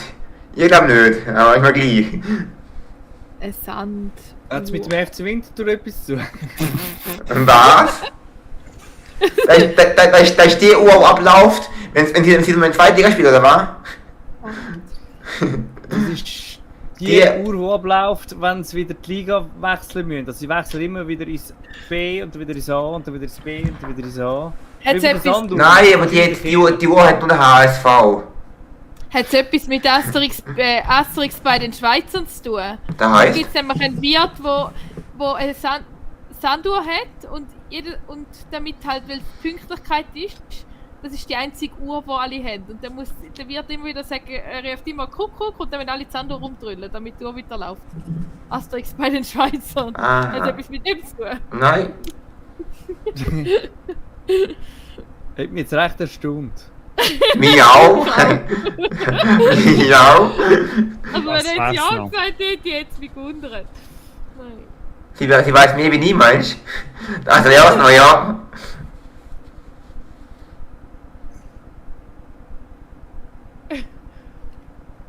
Sanduhr. Sanduhr. Sand.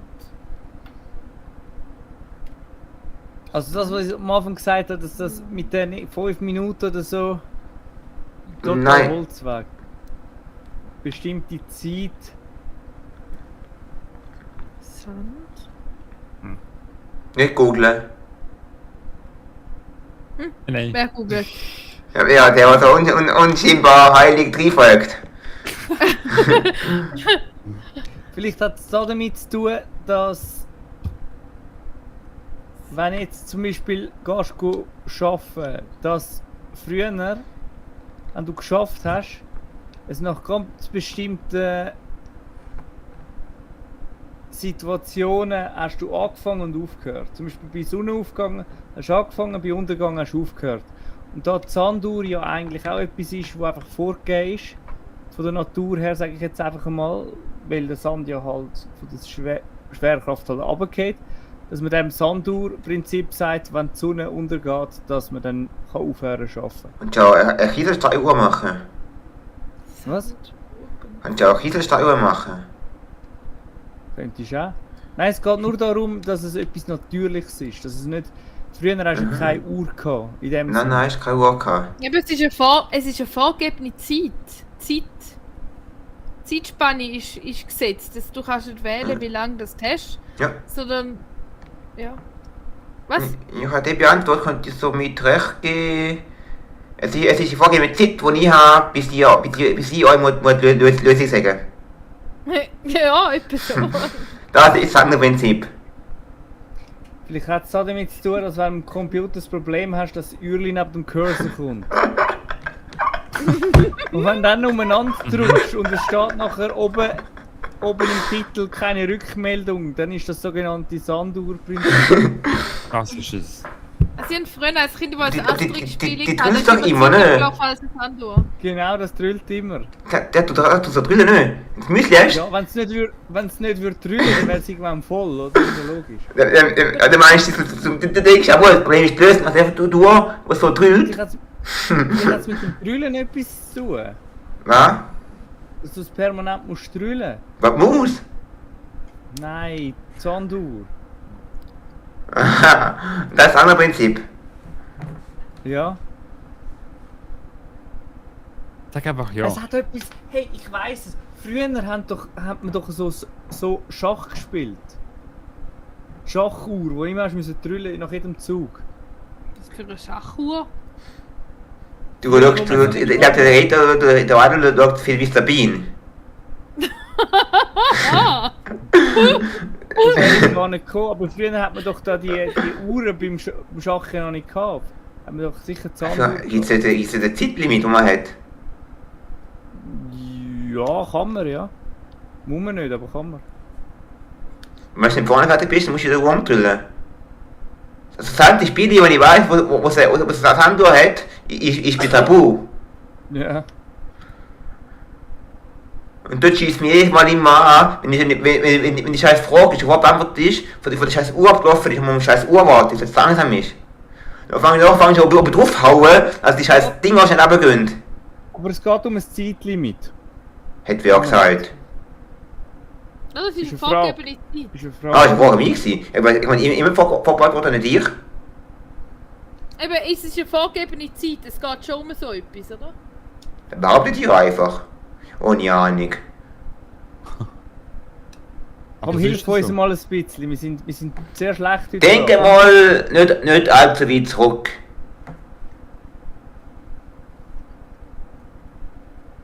Mhm. Also mein Tipp gibt es wahrscheinlich nicht allzu lang schon. Also ich weiß, wie lange das geht. Vielleicht gibt es das schon 50, 60 Jahre, kann sein, aber Nein, Sanduhr gibt es doch sicher schon mega lang. das Prinzip. Ja.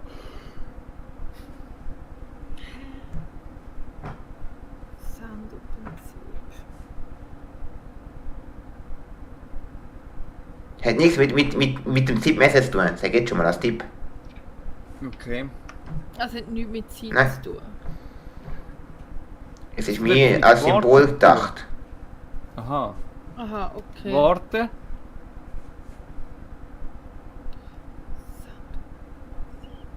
Eine Wartezeit. Für Irgendetwas Bestimmtes. Hat es was mit Warten zu tun? den Arzt. Du musst immer warten, wenn du pünktlich bist. Immer, ganz das Wort bleiben erinnern.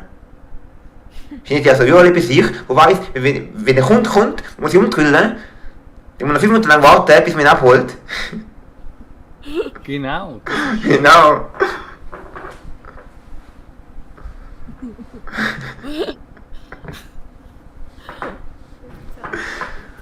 Und nach der Zeit, und nach umdrüllen, kann er schon 5 Franken verdienen. Er kann schon Geld verdienen damit.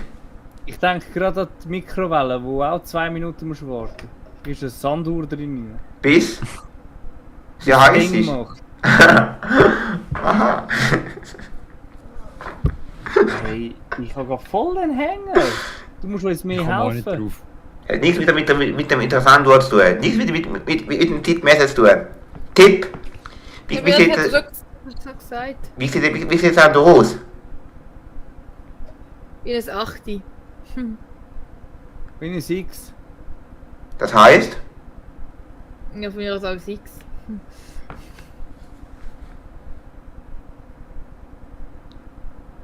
Hä? Das könnte auch ein 8 sein. Ein 6. dann Gnome sein. Ich tippe mal auf den Gnome. Nein,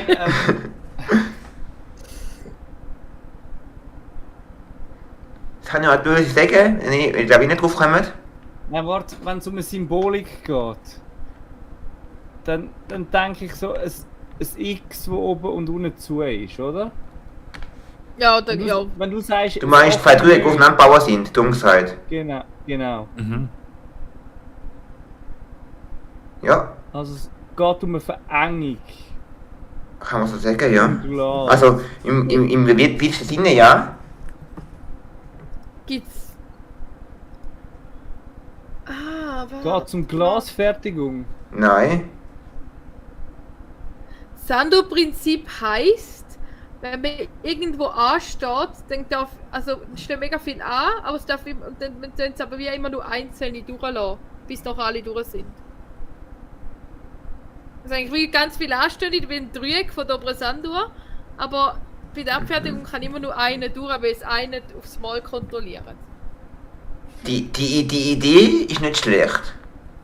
Also ich stelle mir jetzt gerade mal so vor, ein Rohr, wo eine Verengung hat und es kommt Wasser durch, dann hast du ja einen Strahl, wo mega fetzt, weil ja die gleiche Menge, aber in einem kleineren Durchmesser draufprallt. Das heisst, das ist das Sanduhr-Prinzip, dass der Flüssigkeitsstrahl, whatever, mit einer mega krassen Geschwindigkeit durchfetzt und zusätzlich noch bei der Verengung wird es, glaube ich, sogar kalt. Das kann man auch noch nutzen, oder? Hat das etwas mit dem zu tun? Nein. Beides nicht? Nein. Echt? Ja. Was könnte sie? Hat einfach damit zu tun, wenn dein Vater wieder mal den Rasen geht go bewässern und der Purzel auf der Schlauch steht, dann verjagt es den Schlauch nachher. Oder ich. Ja, oder du. Dann kommt kein Wasser mehr vorne Ja. raus, ganz einfach. Ich weiß, was willst du nicht böse sagen? Ich glaube, Gott ist schwierig. Ja. Also Es Gott ist- spricht, Also mit eurem Prinzip, das von dick nach schmal kommt, ist im weitesten Sinne her richtig, aber es geht nicht mehr um das.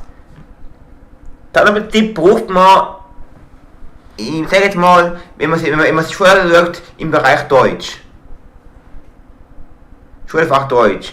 An sich braucht das vor allem Journalisten.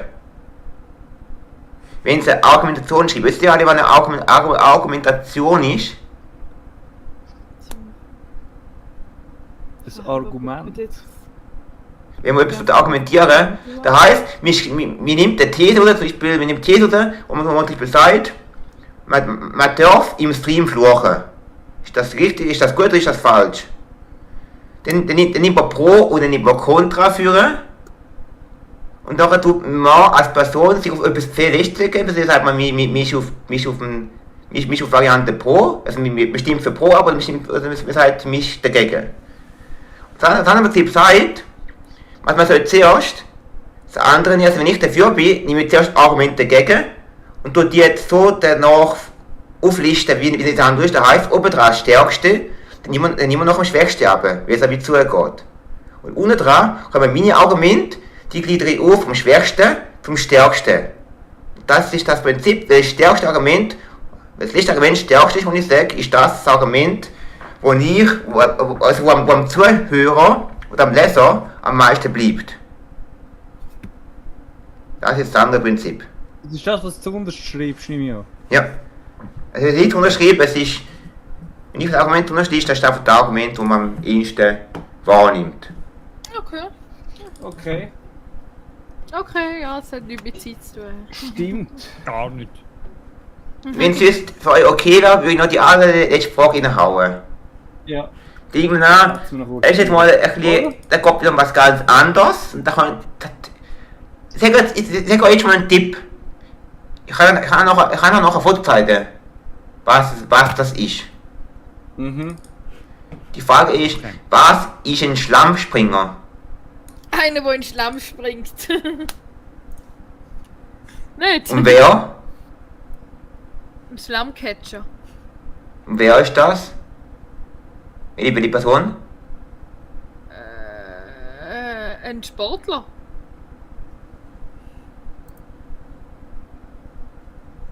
Das ist eine Sportart. Schlammspringer. Ja. Mein Beruf, ich bin Schlammspringer. Ich bin 4,50 Meter im Schlamm. Das ist das Pokémon. Von jeder Generation. Erste, Von der- Slumbock. Nein. Hä, es ist nicht Doch, Slimer. Ja, okay. Schlamm. Spring mal. Springer, Schlamm. Es muss irgendein Gegenstand sein. Ja, ist es ein Gegenstand? Ich sag mal, es ist ein Objekt, also es ist etwas zum ich habe noch ein Foto. Ich kann ja nichts, ich kann keine These zum Beispiel. Es ist etwas, wo... Ein Style, etwas, wo man montiert. Wie wahr? Bei einem Zug. Zum? Zum Fahren. Zum Bremsen. Wem sich von Stamm muss, oder was? Keine Ahnung. Die Frage, hat das Style nur den Namen oder hat es einen anderen Namen, wo man mehr kennt? Ich nehme an, den Annahme, den latinischen Namen davon, kennt man, Nein, nicht, kennt man weniger. Ist es ein Teil von einem Zug? Nein. Ist es ein Teil auf einer Baustelle? Was für ein Teil? Der Schlammspringer, ist das ein Objekt auf einer Baustelle? Das ist der wo man besser zusammennimmt. Keine Ahnung. Also, Ja, einfach Das ist die Person, die auf dem Beton umeinander kommt, um zu schauen, ob er auch gleichmäßig verteilt ist. Ob so umeinander spritzt wie ein Schlamm. Nicht nämlich eine gute Konsistenz. also es geht ja darum, schlussendlich sehr wahrscheinlich, dass der Schlamm springt. oder etwas im Schlamm springt. Das steht schon der Name, ja, Schlammspringer. Ja, aber ich meine, das einzig Sinnvolle wäre irgendetwas, ein fahrendes Objekt, ich sage jetzt mal ein Auto, wo im Schlamm sollte vorwärts kommen, das Jeep. heisst so eine Art, ja, irgendein Teil Amphibienfahrzeug. irgendein Teil vorne dran, wo der Schlamm wegdrückt und dementsprechend der Schlamm wegspringt. Auf die Scheibe, dass man nicht sieht. Nein, ich stelle mir da so ein bisschen eher etwas vor wie einen Pflug vorne dran, wo spezifisch für den Schlamm ist. Du meinst, das Teil, wo du bist, du meinst, das Gleiche, was es minder gibt, um den Schnee wegmachen, jetzt am Sommer zum Schlamm wegmachen. Ja, aber der ist nicht so gross, weil Schlamm schwerer ist als Schnee. Da heisst, kann man auch mal ein Velos dran machen. Was, Videos? Ein Velos. Nein, TÜV. irgendwelche grosse Fahrzeuge, wo... Traktor. Ah ja, voll! Ich weiß es, glaub. Ja? Und zwar, Ist das es ist... Idela? Darf ich es probieren? Ich ja. glaube, ich habe so eine... Also wenn du wenn du das Mountainbike hast, hat es hinter dem... Er grinst, ich glaube, es ist das. Ich rede noch viel. Also hinter dem... Also das Hinterrad, oberhalb vom Hinterrad hat sich so ein Kunststoffteil.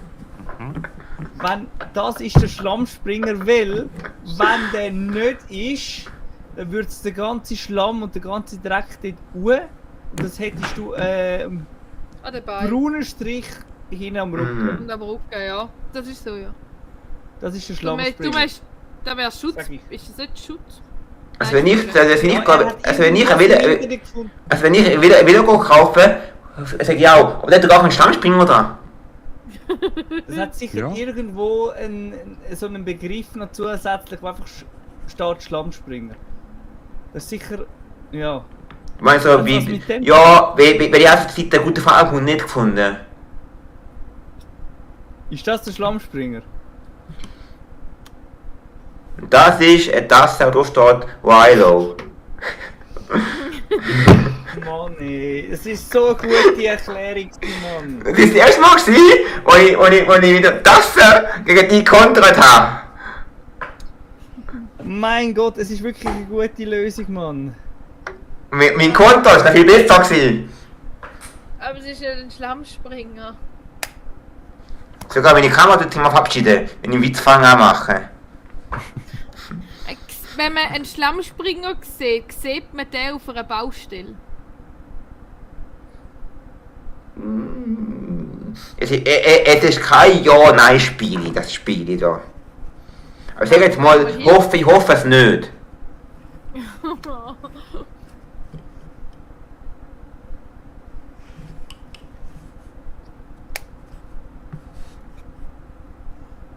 Du mal ein bisschen schauen, was könnte es ich sage nicht mehr auf Objekt, aber was könnte es noch sein?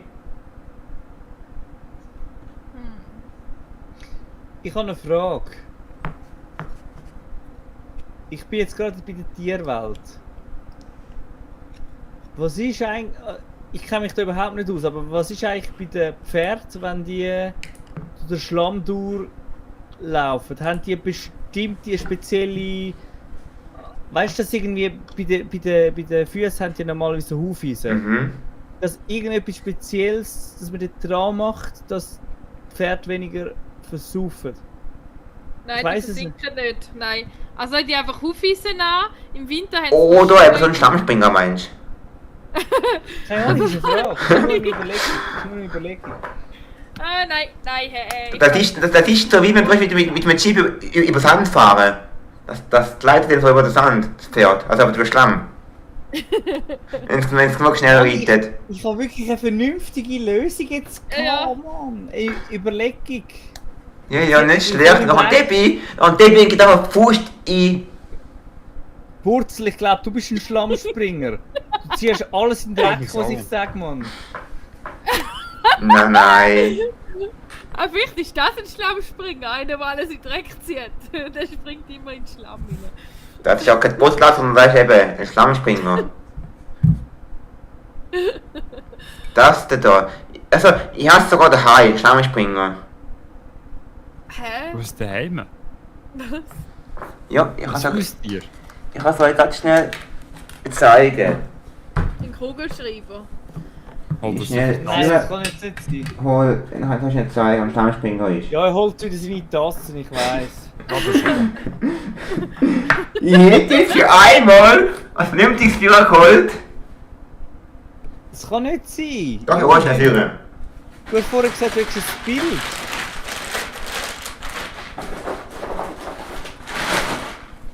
So. Das da ist ein Schlammspringer. Was ist das? Das Teil, Ja, wenn du Schlamm reinwirfst, springt das auf. das ist von einem Überraschungsei, das so im Überraschungsei nicht ist. Das ist das geile Teil vom Er macht dir den Überraschungsei. Witz. Ich kann euch beruhigen, ihr habt keinen Schlammspringer daheim. Danke. Ich wüsste nicht mal, ob einen könnte daheim. Wahrscheinlich könnte. Aber könnte es tatsächlich sein, dass ein Schlammspringer ein Tier ist? Ein Name von einem Tier? Warum nicht? Die Chance ist da. Okay, also nicht explizit, aber... Was für ein Tier denkst du? Ich weiß auch nicht, irgend so ein Tier, das nicht in der Schweiz lebt, wo aber wo Schlammspringer heisst. Das Tier heisst Schlammspringer. Weißt du für ein Tier? Für eine Gattung? Ein Säugetier. Genauer? So ein Kleintier. Wie ein Stinktier, so in dieser Größe. Wo kriegst du noch Schlamm raus? Wenn es vorkommt, kommt Schlamm raus. Also nein, ein Stinktier ist es nicht. Das ist nur in dieser Größe. Aha. Und lebt wo?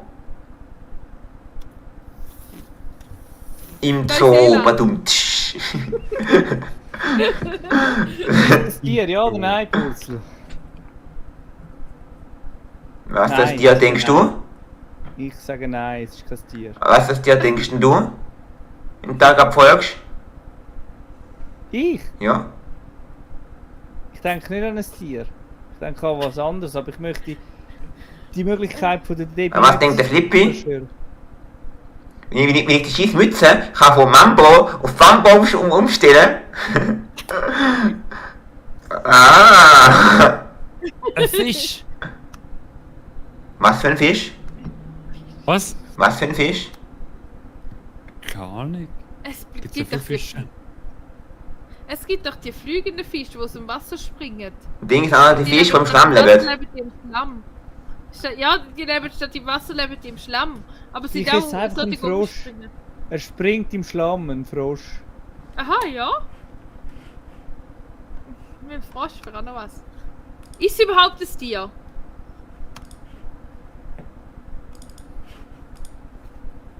Ist was es ein kommt? Tier? Ja oder nein? Also wenn er ein Bild aufmachen dann wird es wahrscheinlich das sein. Mensch, hä? Jetzt kommt der... Es hängt ein Verarscht uns bisschen, wieder. aber nicht mehr lang. Ver- Weiß nicht, besser. Oh Verarscht uns. nein, ich kann da kein Bild einfügen. Ja, haha. Verarscht uns. Ja, na, Risiko. warte schnell. Ich habe eine andere Idee. Nein, jetzt zeige ich euch schnell den sogenannten Schlammspringer. Et voilà. Ah, ist doch ein Tier. Oh. Am Flippi seine Wammbodin kann man damit gelten lassen. Ein Schlammspringer, ich sage jetzt mal, es ist nicht ganz korrekt sein, ein Schlammspringer sind amphibische Lebewesen von der Gattung Fisch. Okay. Es tönt so nach einem Tier, ein Schlammspringer. Dann ist es gar nicht so falsch. Sieht sehr komisch aus, der Viech, aber Ich wäre nachher zu den Pneu, also von dem her. jetzt der Flippi, alle haben von richtig gehabt, oder? Bin ich da falsch? Die Nein. beste Idee hat der Flippy, definitiv. Oh. Mhm. Das ist ein Schlammspringer. Ha. Eben, es tönt eben irgendwie nach einem Tier, ein Schlammspringer. Aber ich kann mir nicht vorstellen, was für... Ja, ich würde sonst für heute beenden. Ich hätte noch eine Frage vor, aber ich kann die letztes Mal zeigen. Also ich sage gerade, die sind gerade zu heiß, müssen die nicht beantworten. Also ich würde jetzt eine Frage schon noch beantworten. Meint die anderen dazu? Dann noch die letzte Frage bringen? Ich weiss nicht, Flippy, entscheid du. Ja, ich werde sie lieben. Ich werde sie lieben. Weil ich glaube, der Flippy wird sie ja beantworten, also von dem her. Also, Wieso beim komm Schlammspringen sind wir schon vorher drauf gekommen? Hey, die Antwort mit dem ist auf ein Tier bin ich gekommen. Ja, nicht auf er. Fisch. Ein Tier. Ja, ein Tier. Ja, aber trotzdem mal die richtige. Ja, das ist eine coole Frage. Ich werde sie lieben. Wenn ihr sie wirklich hören, Ja, das ist. Was ist die Bergmannsche Regel? Oh, okay. Oh. Vergessen. Keine Ahnung. nein, wir machen sie trotzdem nicht heute. Nur die Frage ist halt, wen juckt.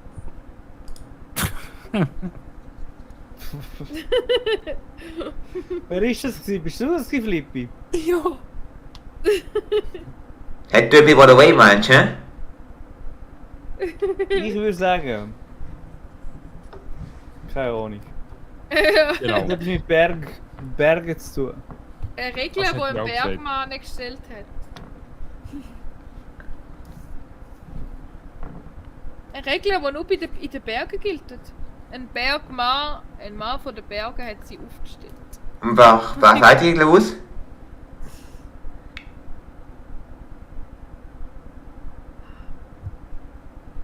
Ein Dorf in den Bergen?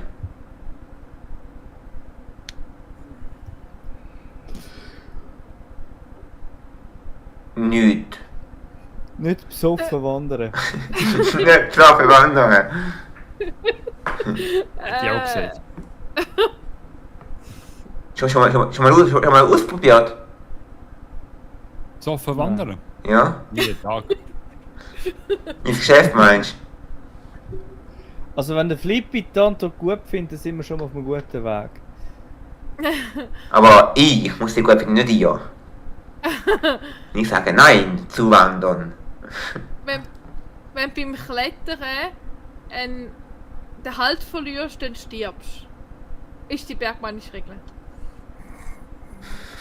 Das ist Fakt. Ja, eben. Wenn das Wetter Das ist das nicht gut- Gleiche, wenn ich was sage, wenn ich nicht esse, stirb ich auch. Wenn das Wetter nicht gut ist, darfst du nicht aus dem Haus raus. Also der ganze Winter. Jawohl. Bei Gewitter solltest du in die Was? Berge. Bei Gewitter ist es gefährlich in den Bergen oben. Mhm. Das Bist ist du auch... Antwort Immer gewesen, Purzel? gefährlich. Nein. Ist das die bergmännische Regel? Nein.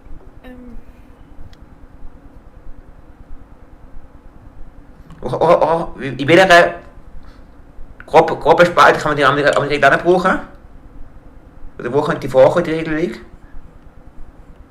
Beim Wandern? Hat, Nichts mit dem anderen zu tun. was soll ich sagen, hat es etwas mit Bergen zu tun? Nein. Mit Flügen. Flüge, die oder das Fliegen mit dem Flugzeug oder die Fliegen, da die Dinger da, wo da immer anfliegen, machen immer dann macht immer so. Mit dem Helikopter über die Berge. Nein. Genau. Schade, weil ich gerade von diesen Höhenlüften und dem Zeug. Meinst du, wenn du so ein Schloch hast, noch also aber kannst? Ja, genau.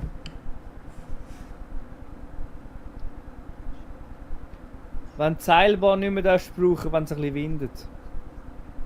Die will gerade nachgucken, was die Lösung heissen. Sie merken gerade, dass das recht kompliziert ist und darum sie nicht ganz einfach sagen, was ist. Weil sie nicht mehr die Lösung gecheckt. Ich frage mich, ob du die Lösung gecheckt hast, Purzel. Ich Ja, glaube es auch nicht. sie ist sehr einleuchtend.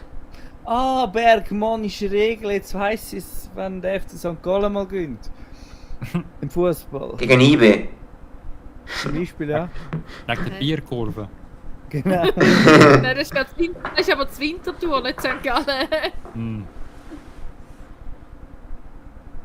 Weil ihr lebt ja dort hinten in den Bergen, oder? Ja, Ja. das Zeug jetzt keine Berge. Ja, und Sentis haben wir nicht, so hoch. Stockenburg ist im St. Gallen. Der Käseruck und der Hinterruck und so weiter. Das Scheibenstock. Morgenhorn, das Winterhorn, das Nachthorn. Also mit Käseruck, dem Wetter hat Hinterruck. es nichts zu tun. Wetter, nein. Denken wir an was anderes. Ich habe das Gefühl, ich habe den Namen schon mal gehört. Im Zusammenhang mit? Ich weiß es eben nicht mehr. Ich habe das Gefühl, ich habe den schon mal gehört. Ich nicht. Aber vielleicht auch nicht. Denk mal an ein anderes Fachgebiet. Wetter. Das gerade vorher war, auch falsch. Ja, stimmt, ja. Das haben wir schon gehabt. Verkehr. Hat es etwas mit Hä? Autos zu tun? Nein. Aber wäre eine Möglichkeit gewesen, wirklich. Nicht schlecht, mal einfach mal fest was reinhauen. Warum nicht? Mit Krankheiten? Welche Krankheit? Die Pest. Höhenkoller. Bergmann. Die Krankheit, die sie gerade hat, wenn er nur im Winterthur in Bierkopf steht. Ist es ist irgendeine Medizin? Kommt sie in der Medizin vor? Kann das sein?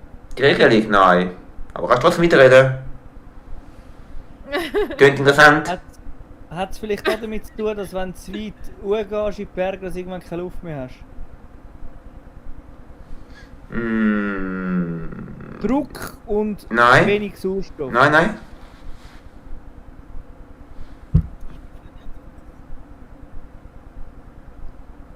Wenn ich das wüsste. Oder so mit. Also ich sag's mal so, das Wetter hat die Anführungszeichen schon etwas mit dem bergmannischen Regelung zu tun. Tier, Was mit dir? tierreich. Und was sollte eine Regelung sein? Ja, so. Ja, wie heissen da die Wetterschmöcker? Die in Frisch. Ameisen einsetzen und so Zeug. Meidlischmöcker. Was für Schmücker? Was? Was für Schmücker? Nein. Nein, sorry, ich bin Meidlischmöcker von meinem Namen ist Eugen. Aha. Wetterschmöcker, die in Ameisenhaufen einsitzen Aha. und die das Wetter voraussagen. Nein. Oh. Das ist keine bergmannische Regel. Ah, Vielleicht ist das Morgenrot Schlechtwetter gibt und das Abendrot Schönwetter? Nein. Hat es vielleicht auch damit zu tun, dass aber eine gewisse Höhe keine Bäume mehr wachsen? Nein, ist nicht die Regelung. Baumgrenze. Bleib mal bei dem Thema, wo vorher bist. Also welches Nicht? jetzt? Von der Weilo. Hä? Also was ist jetzt Der das Wort? Wetterschmöcker? Nein, mit dem anderen. Was du für ein Thema gewählt hast. Wetter. Wetter? Und? was hat er Was dazu? Hast du genommen? Ameise. Und Ameisen sind? Fliegen Insekten. da Meisen tief, kommt es regnen. Nein, das sind Windschwalben. Nein, das ist doch irgendwie, wenn der Boden feucht ist, dann kommen Tiere unten raus. Wie Ja, geht das? aber das ist falsch. Aber bleib mal bei den Tieren. Das tönt gut. Das gefällt mir. Also einfach bei den Tieren oder bei den Ameisen? Tier.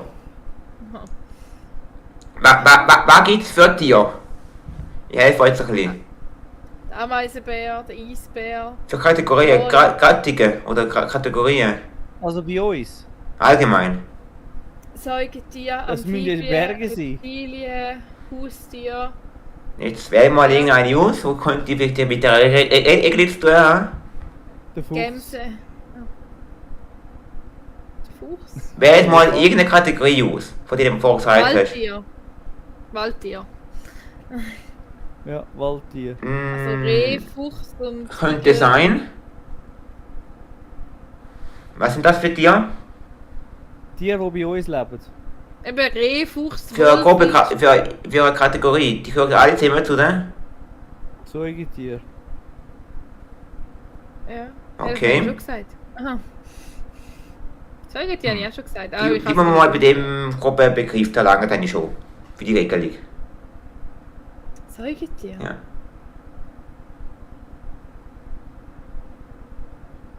Irgend so ein Tier? Blödsinn wie, Ja? keine Ahnung, Ja, dass die alle saugen. Und dass Also sie keine Milch. Eier legen. Milchproduktion. Ja. Aussat? Irgendwann habe ich den Regel schon gehört. Hä? Was ausser was? Also ich habe auch gesagt, es braucht zwei Sachen dazu. Die Tier und... Das Das Wetter. Wetter. Dort durch gibt es eine Regelung. Wenn der Frosch im Glas aufsteigt, gibt es schön Wetter. Und dort hat auch noch Debbie dran. Das stimmt. Springer meinst Das ist eben so der Schlammspringer.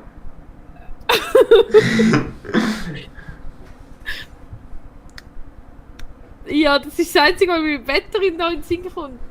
Ah, oder wenn eben Vögel tief fliegen, dann gibt es schlecht Wetter. Ich brauche Allgemeines. Eine Frau für Kategorie gehabt. Säugetier. Ja, dann Genau. Vögel sind ja kein Säugetier. Genau. Und vorher glaube auch nicht. Ah ja, nein. Oh! Aber schnell hin, ich meine, wir drüber können, als Beispiel darüber können. Zum Thema Säugetiere hätte ich noch einen, aber das ist nicht permogmanisch, das ist einfach allgemein. Wenn Menschen spinnen, dann ist Vollmond. Ja, Und wenn du fühlst, ist Vollmond. Das ist die spanische Regel. Zumindest ist es mal Säugetier. Ja. Ich weiß nicht, ob die Regel auf Menschen geht. Die tendieren mal auf Nein.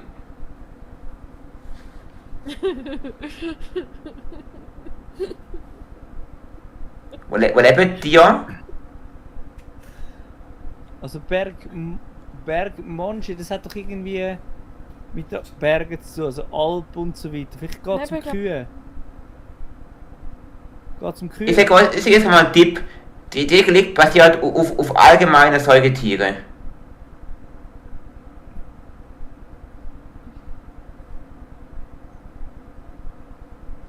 ich glaube, es hat nicht mit Vielleicht der Fortpflanzungstrieb allgemein, wo im Frühling ist. Nicht mit Fortpflanzung zu tun. Ja, aber das mit dem Frühling hat etwas mit dem Wetter zu tun gehabt. Mhm. Winterschlaf. Aber das ist eine Regel. Nein. Schlafen Tiere im Winter? Spüren Tiere überhaupt den Winter und die Klimaerwärmung ist auch nicht genug vorgeschritten? Schlafen nur Säugetiere? Haben nur Säugetiere Winterschlaf?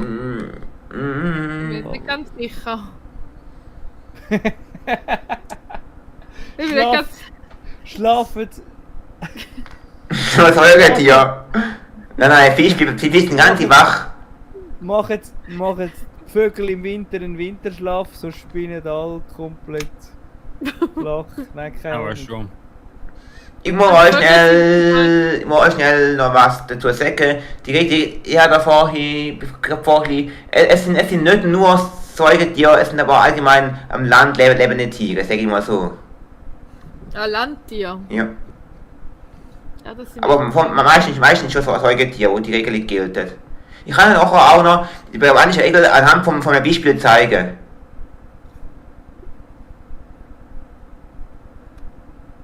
Was heißt denn Monche? Was ist Sagt man Monche?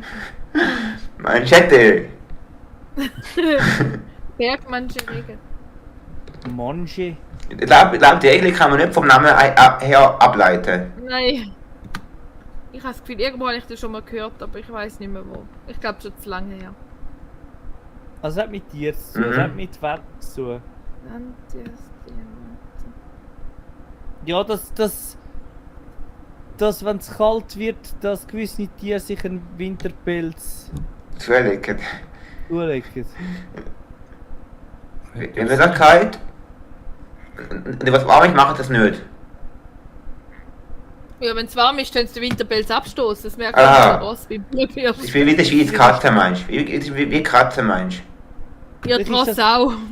Vielleicht ist das eine Regelung für quasi den Mensch, um den Winter zu überleben, dass quasi bei den Tieren Ein geschaut Pilz. wenn der Winterpelz kommt bei den Tieren, dann müssen sie all die Lebensmittel parat haben. für den Aha. Winter. Aber es hat nicht schon etwas heissen. Also, wenn jetzt bei der Ross, wenn die einen mega dicken Winterpelz bekommen, kannst du davon ausgehen, dass es ein schwerer Winter wird. Dass du den Tier zum Teil kannst ansehen, was für Wetter. Aber es hat nichts mit dem Winterfell zu tun. Aber jeder seine Idee mit dem Kalt und Dings, da ist nicht Also eben schlecht. allgemein mit dem Wetter. Zum Teil kannst du dir ansehen, was für Wetter das kommt. Manchmal sind Ja, sie kann man, ja. Oh. Sie verhalten sich anders. Ja, bitteschön weiter. Vielleicht hat es einfach ganz So. einfach mit dem Zeug zu tun, da wenn du einen Baum fällst mit dem Ring. Wenn der Ring, der dunkle Ring breiter ist, dann ist es ein kalter Winter gewesen, und wenn es der helle Was hat das Teil- mit dir zu tun? Mit den Tierfellst?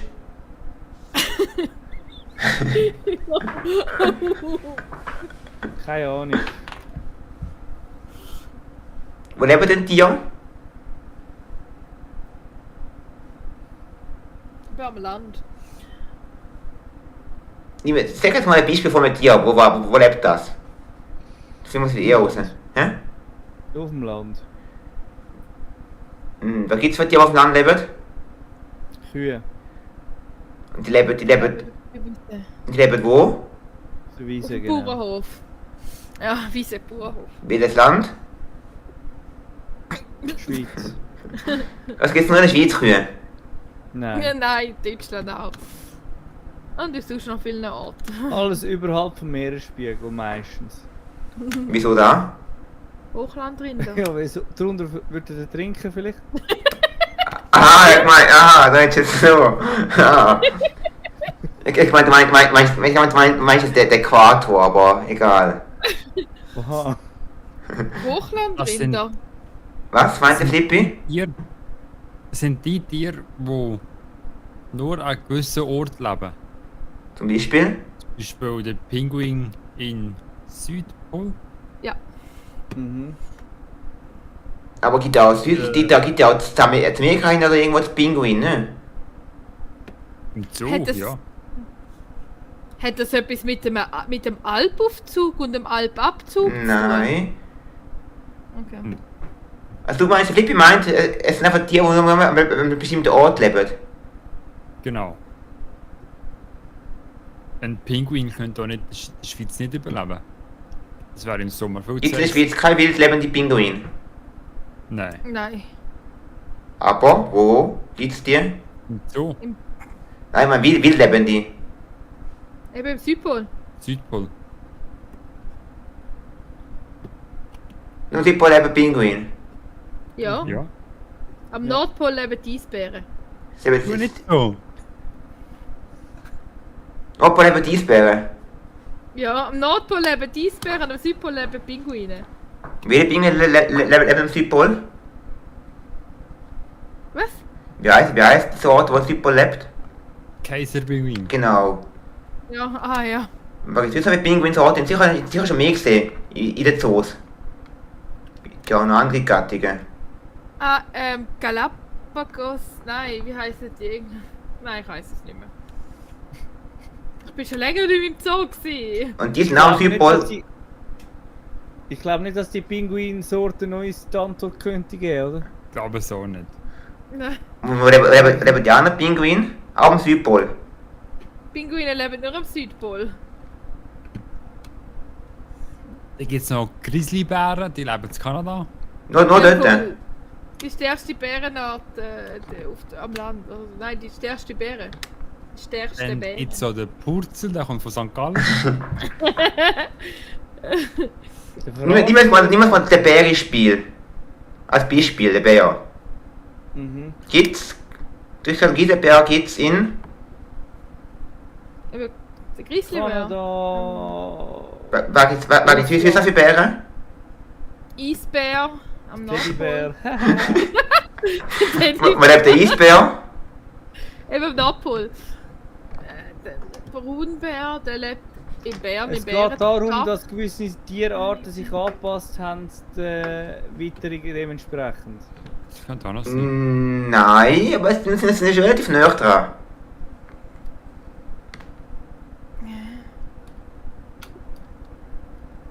Bären. Sie tun sich je nach Wetterverhältnis anpassen. Ich glaube, das haben wir ja schon gehabt in dem Sinn. Ja. Wir gesagt haben, im Winter ist. Ich sage jetzt mal, ich gebe dir noch einen Tipp. Es liegt nicht mit dem Wetter, sondern es liegt mehr am Klima. Ja. Ich kann euch das auch schon sagen, wenn ihr wollt. Also der Eisbär, der lebt im Nordpol, weil es dort kalt ist und es dort auch weiss ist, damit er sich anpasst. Mhm. Wäre ein bisschen unlogisch umgekehrt. Der Braunbär lebt in Kanada, weil es dort schön braun ist. Bärenpark in Bern.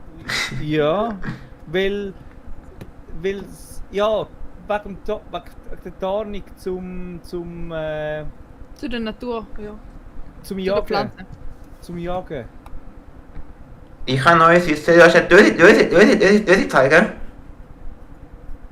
Nein, wir Wie? haben es herausfinden. Wir sind so näher Wir dran. sind näher dran, ja. Ah, Aber es liegt nicht dran, um sich anzupassen, sondern es liegt mehr dran. Du weißt, was Ja heisst, oder? leck sie mir Nicht zum mal an. Anpassen, sondern zum.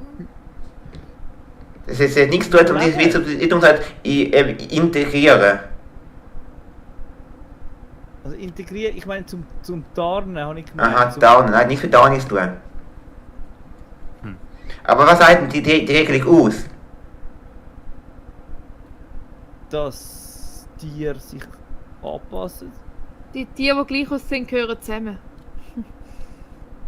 Und leben alle im gleichen Ort. Ja, sagen wir jetzt einmal so. Die gleich aussehen, ja. Ja, Die anderen nicht. Das heisst, und du sagst, ein Bär ist ein Bär. Lebt alle Bären am gleichen Ort. Weil ein Bär aussieht wie ein Bär. und nein, wenn ein Grizzlybär sieht ja anders aus wie ein Eisbär, darum leben sie dem Nein. Aber es ist auch ein Bär. Und ein Braunbär ist ja nochmal kein Grizzlybär, darum lebt er auch nicht dort. wo ein Aber es ist Grizzlybär auch ein Bär. lebt, der Braunbär. Ja, Ein Bär ist ein Bär. okay. Das ist einfach genetisch. Ich meine, ein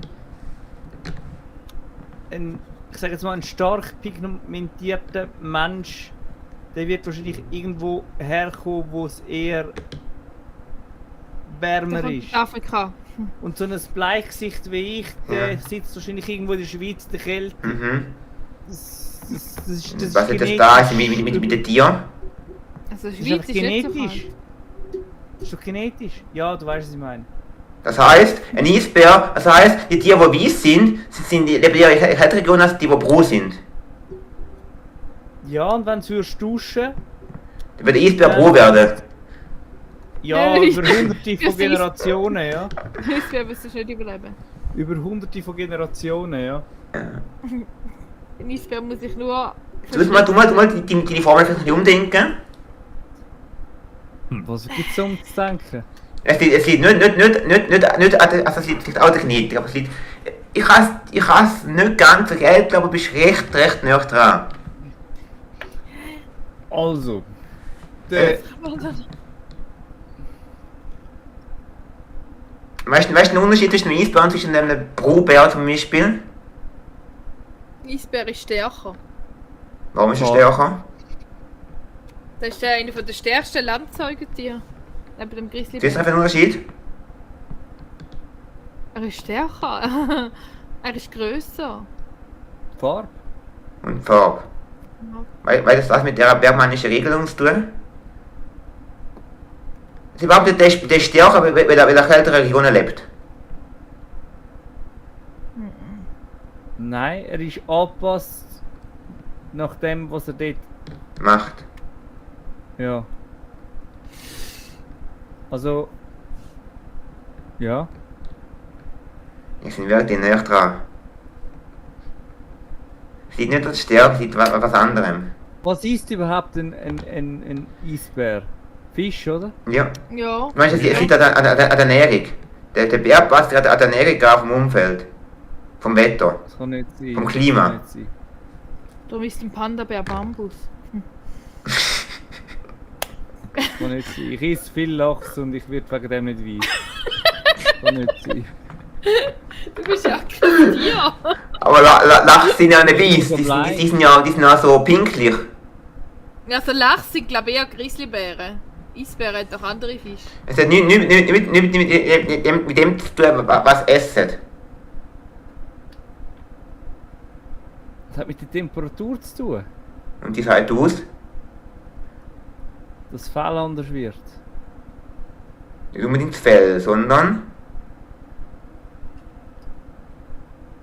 Dann hat also alles andere, der ganze Körper, was heißt, Pigment, was heißt anders wird.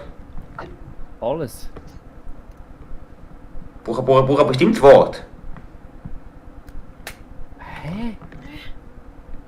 Fell. Nicht das Fell, Tut. nicht Haut. Tut drunter. Ich glaub, In der Vorrat einen Unterschied gemacht zwischen einem Eisbär und zwischen einem Braunbär. Ein Braunbär ist ein Eisbär, ein Eisbär, der verschrocken ist und darum hat er sich eingekackt. Und darum ist er Braunbär. Nein. Der Magen. Nein, in der Vorrat einen Vergleich gemacht zwischen einem Eisbär und zwischen einem Braunbär. Ein Braunbär ist vom... Nein. Weißt du den Unterschied? Essen. Hm. Aber der Eigentlich. Eisbär ist stärker. Er ist stärker, weißt du auch noch?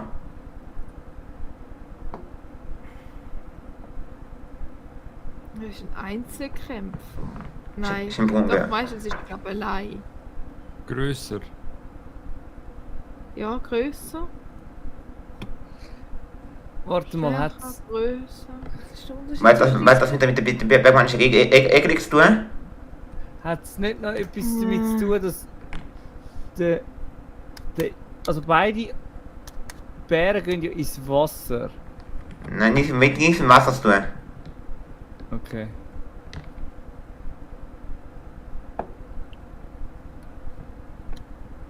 Wenn das Eis schmilzt, sterben die Eisbären. Soll ich dir eine Lüge zeigen? Ja, Macht wegen der dem Klima. Macht der Eisbär überhaupt einen Winterschlaf? Du meinst, weil es kalt ist, weil es immer kalt ist, machst du auch Winterschlaf. Willst du immer wieder Schlaf machen? Ich glaube nicht, nein. Das kannst du ja schauen. Aber es hat's mit der Klimaerwärmung zu tun. Nein. Mit der Klimaerwärmung hat man auch schon vertrunkene Eisbären gesehen. Nein. Okay. Aber ich habe vorher den Fakt, wo drauf zählt, schon mal gesagt. Genetik. Ja, das ist dort, ja, dort. Nein, nicht Genetik.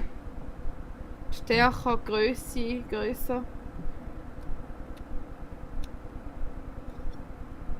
Farbe.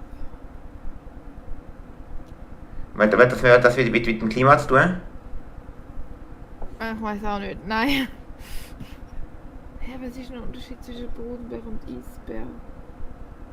Es geht ja gar nicht nur um den Bär, das ist ja bei uns ja so. Was ist bei uns auch so? Eben der Vergleich, den ich vorher gemacht habe, ein stark pigmentierter Mensch, der Ja. lebt auch Sag in doch der einfach ein Wärme. Afrikaner. Einer, der in Afrika wohnt. Nein, Der das ist so. schon diskriminierend, das darf man nicht mehr Soll sagen. ich euch die Ja, wenn, Lösung du aus Afrika zeigen? kommst, wenn du aus Afrika kommst, bist du doch ein Afrikaner. Das ist doch nicht diskriminierend. Soll ich euch die Lösung zeigen? Also, Debbie, das sehe ich anders. Wieso, wenn einer von Afrika Warte, wenn das ich sagt, nicht sehe. ich bin aus Afrika, ich bin Afrikaner, was ist jetzt da falsch? Wie heissen denn die Menschen, die nordöstlich von Nigeria wohnen? Nordöstlich, wo ist das? Ja, keine Ahnung, wo das ist. Soll ich euch zeigen, was jetzt die Lösung ist? Da okay? Mach. Ja, Ah, guck mal. Wir sind sehr, sehr nah dran gewesen. Schlammspringer ist. Achtung, was kommt jetzt? Und ich bin als Beispiel jetzt mit einem Pinguin. Es hat sicher ein Aha-Erlebnis, weil ich habe irgendwie das Gefühl, ich habe die regelten Namen schon gehört. Aber Genau das da ist die Lösung. Kaiserpinguin und Zwergpinguin. Es liegt dort dran, die bermanische Regelung beschreibt, dass ursprünglich die Betrachtung von der gleichen verwandten Arten von Tieren, da ist bei meinem Pinguin anschaut, also dort dran liegt, dass das Tier, wo auch Kälterung und lebt, ist wie ein Kaiserpinguin, größer wird als zum Beispiel ein Zwergpinguin, wo in Neuseeland lebt. aha. Das heißt, Tiere, wo an kälteren Orten leben, werden tendenziell größer als Tiere, wo an wärmeren Orten leben. Das ist wie auch der Bär. Da ist auch ein Eisbär größer als ein Ja. Braunbär, Ja, weil der hält, ja. weil sie an kälteren Orten leben. Das ist die bermanische Regelung. Das hat auch irgendwas zu tun, weil ein Eisbär muss viel mehr. Der Unterschied zwischen der Haut, also zwischen der Eigentemperatur und der Temperatur, die von außen ist dort viel größer als zum Beispiel bei einem Braunbär und dadurch wird der größer. Okay. Naja. Ja, macht eigentlich Sinn. Weil er muss mehr Körperwärme haben, damit er in der Kälteregion überlebt. Und dann kann er natürlich mit mehr Masse erreichen. Ist ja eigentlich logisch. Ja. Das ist die bermanische Regelung. Ja. Interessant. Ich glaube, irgendwo habe ich die schon mal gehört. Aber das ist glaube schon lange her. Super, dann wären jetzt alle meine 7 Fragen gewesen, wenn dafür 2 Stunden und 2 Minuten braucht. Stark! Und der Person ist Kreis mal abgehackt, muss man einen Applaus wert. Jawohl. Dann pressen wir ein Abo da und kaufen die coole Tasse. Mit dieser coolen Tasse kann man da vernünftiges Abo da lassen. Stimmt. Nicht. Fantastisch. Bei dem Kauf von dieser Tasse gibt es Abo für den weiter gratis dazu. Kauft euch gescheiter so eine Mütze, wie der Flippy hat. Das lohnt sich. Genau. Falls ihr noch da sind, bei meinem Swiss Schötteli Kasten Duell, wird die Mütze euch das Leben retten können. Jawohl, die musst du unbedingt erst mal mitnehmen. Mach ich. Du Unbedingt. wirst gewinnen, du wirst gewinnen. Ich würde Erste. Ich danke euch allen 3 vielmals, dass ihr Zeit genommen habt. Meine coolen thematischen Regelungen und Thesen, die man immer aufgestellt hat, zu bewältigen. Der Flip hat immer eine starke Antwort geleistet und die anderen sind einfach mehr als Zier da gewesen, aber die sind auch witzig gewesen. Hätte ja auch gefunden, dass sie sind. Vielleicht sehen wir uns nächstes Mal wieder. Vielleicht einmal in einer anderen Besatzung, vielleicht mal mit anderen Leuten zusammengemischt. Wäre auch mal cool. Ich würde das Schlusswort noch mal überlassen, weil es auch im Kanal ist. Was soll ich noch sagen? Ich bin ja eigentlich nur Zier. Genau. Heute schon, letztes Mal bist du besser gewesen. Bist du einer der Besten gewesen. Es werden auch immer schlimmere Fragen. Aber an dieser Habe ich Stelle auch das Gefühl. Dankeschön. Ja, Dankeschön, hast du moderiert. Ich habe eigentlich auch noch ein paar Fragen, aber ich bin einfach nie dazugekommen, Mann. Ich muss wirklich mal schauen, dass ich wieder mal eine Sendung aufsetzen kann. An Was dieser für Frage hast du? Ja, willst du jetzt antworten und nachher musst du die Frage herausfinden, oder? Also ich würde nur, jetzt muss ich anfangen zu raten. Sind es 12 Fragen? Oder 15? Nein, also gerade im Kopf hätte ich etwa 3, 4, aber das Ja, wird können- zu lang könntest du gehen noch? heute. Nein, nein. Nein, Das sind heute, so schwierige Fragen. nein, ich denke heute nicht mehr, aber wir können das jetzt gerne in 2 Wochen, wenn man weiter meint, oder weil er weiter gemeint hat, oder vielleicht auch in einer Woche schon machen. Das Problem ist, ich bin nachher ein bisschen weg, noch ein Weile, bis die nächsten 3 Wochen bin ich nicht wirklich ansprechbar. Machen wir es nachher. Ja. Das Handy ist abgestellt. Drum, das Handy ist abgestellt, du bist ja nicht ansprechbar. Genau. Ja. Also, als Wir können ja einen Stream machen, live von seinen Ferien aus. Live zuschalten. Ja, das wäre eigentlich auch noch geil, ja, so am Strand hinten dran. Das Ja. können wir es aber am Morgen machen, wegen der Zeitverschiebung. Am Samstagmorgen. Wäre das Ja, etwas? Samstag. Ja, Samstag ist nie gut. Bei uns am Morgen, Samstag, wenn wir morgen haben. Oder am Sonntagmorgen. Das Morgen um ist noch schlimmer. Nein, früh am Morgen. So um Aha. 6, 7 oder so. Ah ja, So, dann gäng's. also weißt denn du für Zeit? Verschiebung? 4 Stunden. Also Ja. morgen am 6 ist bei dir morgen am 10. Ja, voll. Aber wenn du wirst um 4 machen, dann ist es schon dunkel wieder. Ja, voll. Nein, um 6 geht die Sonne auf und um 6 geht es wieder runter. Und ist ja bei uns 10, oder was? Jetzt ist die Frage, wo gehe ich hin? 4 Das wäre dann nächstes Mal mit dem total genial gesehen. Ja, man kann es schon probieren mit einer Live-Ding dort. Aber ich müsste mit... Ja gut. Wir müssen mal schauen. Das wäre schon genial. Ja, das Format ist total genial, wäre das. Ja. Ja, genau, das wollte ich sogar sagen. Also wenn es am Dienstag um die gleiche Zeit soll sein, dann... Genial. Also dort geht es schon bald in die Sonne auf. Da müssen wir ein bisschen länger dann machen. Oder vielleicht sogar am Freitag mal, wäre auch nicht schlecht. Weil Freitag ist immer so ein Tag, wo wir auch nicht länger ein bisschen wach bleiben. Aber nicht am Morgen. Du weißt, ich müsste bis Nacht um 2 machen, damit es bei mir 6 ist, damit die Sonne wieder aufgeht bei mir. Oder du fängst ja vorher noch an. Was? Du stehst einfach du um 2 auf, dass wir der erst 8 haben. Aha, Ist das ja? schön. Selber vom Influencer ist hart. Ja, ja. Wahrscheinlich ist nämlich die Antwort so verzögert, wie das Stream auch ist. Mhm. Glaube ich auch. Du, ich glaube, die Leute wollen langsam ins Bett und den Stream sollten wir auch mal abschalten, sonst machen wir dann die ganze Nacht noch durch. Ja. Wäre auch mal was Neues. Das wird nicht gut. Wir haben was Neues. Hat noch kein Schweizer gemacht. 24 Stunden Livestream? Nein, Nacht durchgestreamt. Nur die Nacht durchgestreamt. Also ja, ich Ich gehe glaub jetzt schon sogar gern. schlafen, ich kann mir zuschauen, ich schnarchle glaube ein bisschen. Das- Also, dann wollen wir weiter werden. Oder gehen wir beim Flippy vorbei, weil der hat noch, ich glaube immer noch on air. On air. On On air. air? On air. Bist du noch on On air? air. Nicht on Himmel, on Earth. Ja, egal. On. Egal. Egal. Egal. Total Das darf nur der Winter sagen.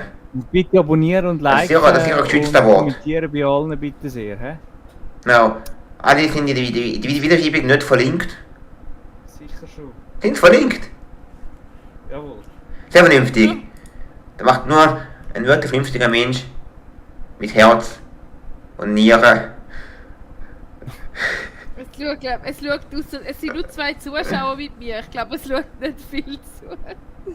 Aber Ist egal, wir machen es zum euch unterhalten. Du Purzel, wieso willst du noch weiter rausziehen? Komm, also, Geht bei allen natürlich gerne auf dem Kanal vorbei, liken, Ja. abonnieren und Du kommentieren. weißt ja, die Outtakes am Schluss vom Film sind immer die besten. Ja, vor allem wenn wir tot müde sind. Ja.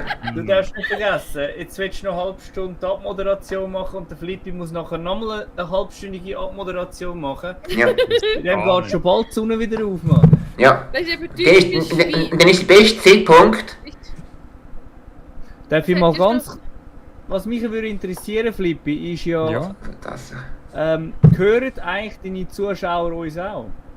Ja. Aha, ich habe eben gedacht, die denken so, ja, du sitzt nur da und gibst Antwort auf keine Ahnung was. Nein, sie hören dich auch. Oder Okay, euch. hallo.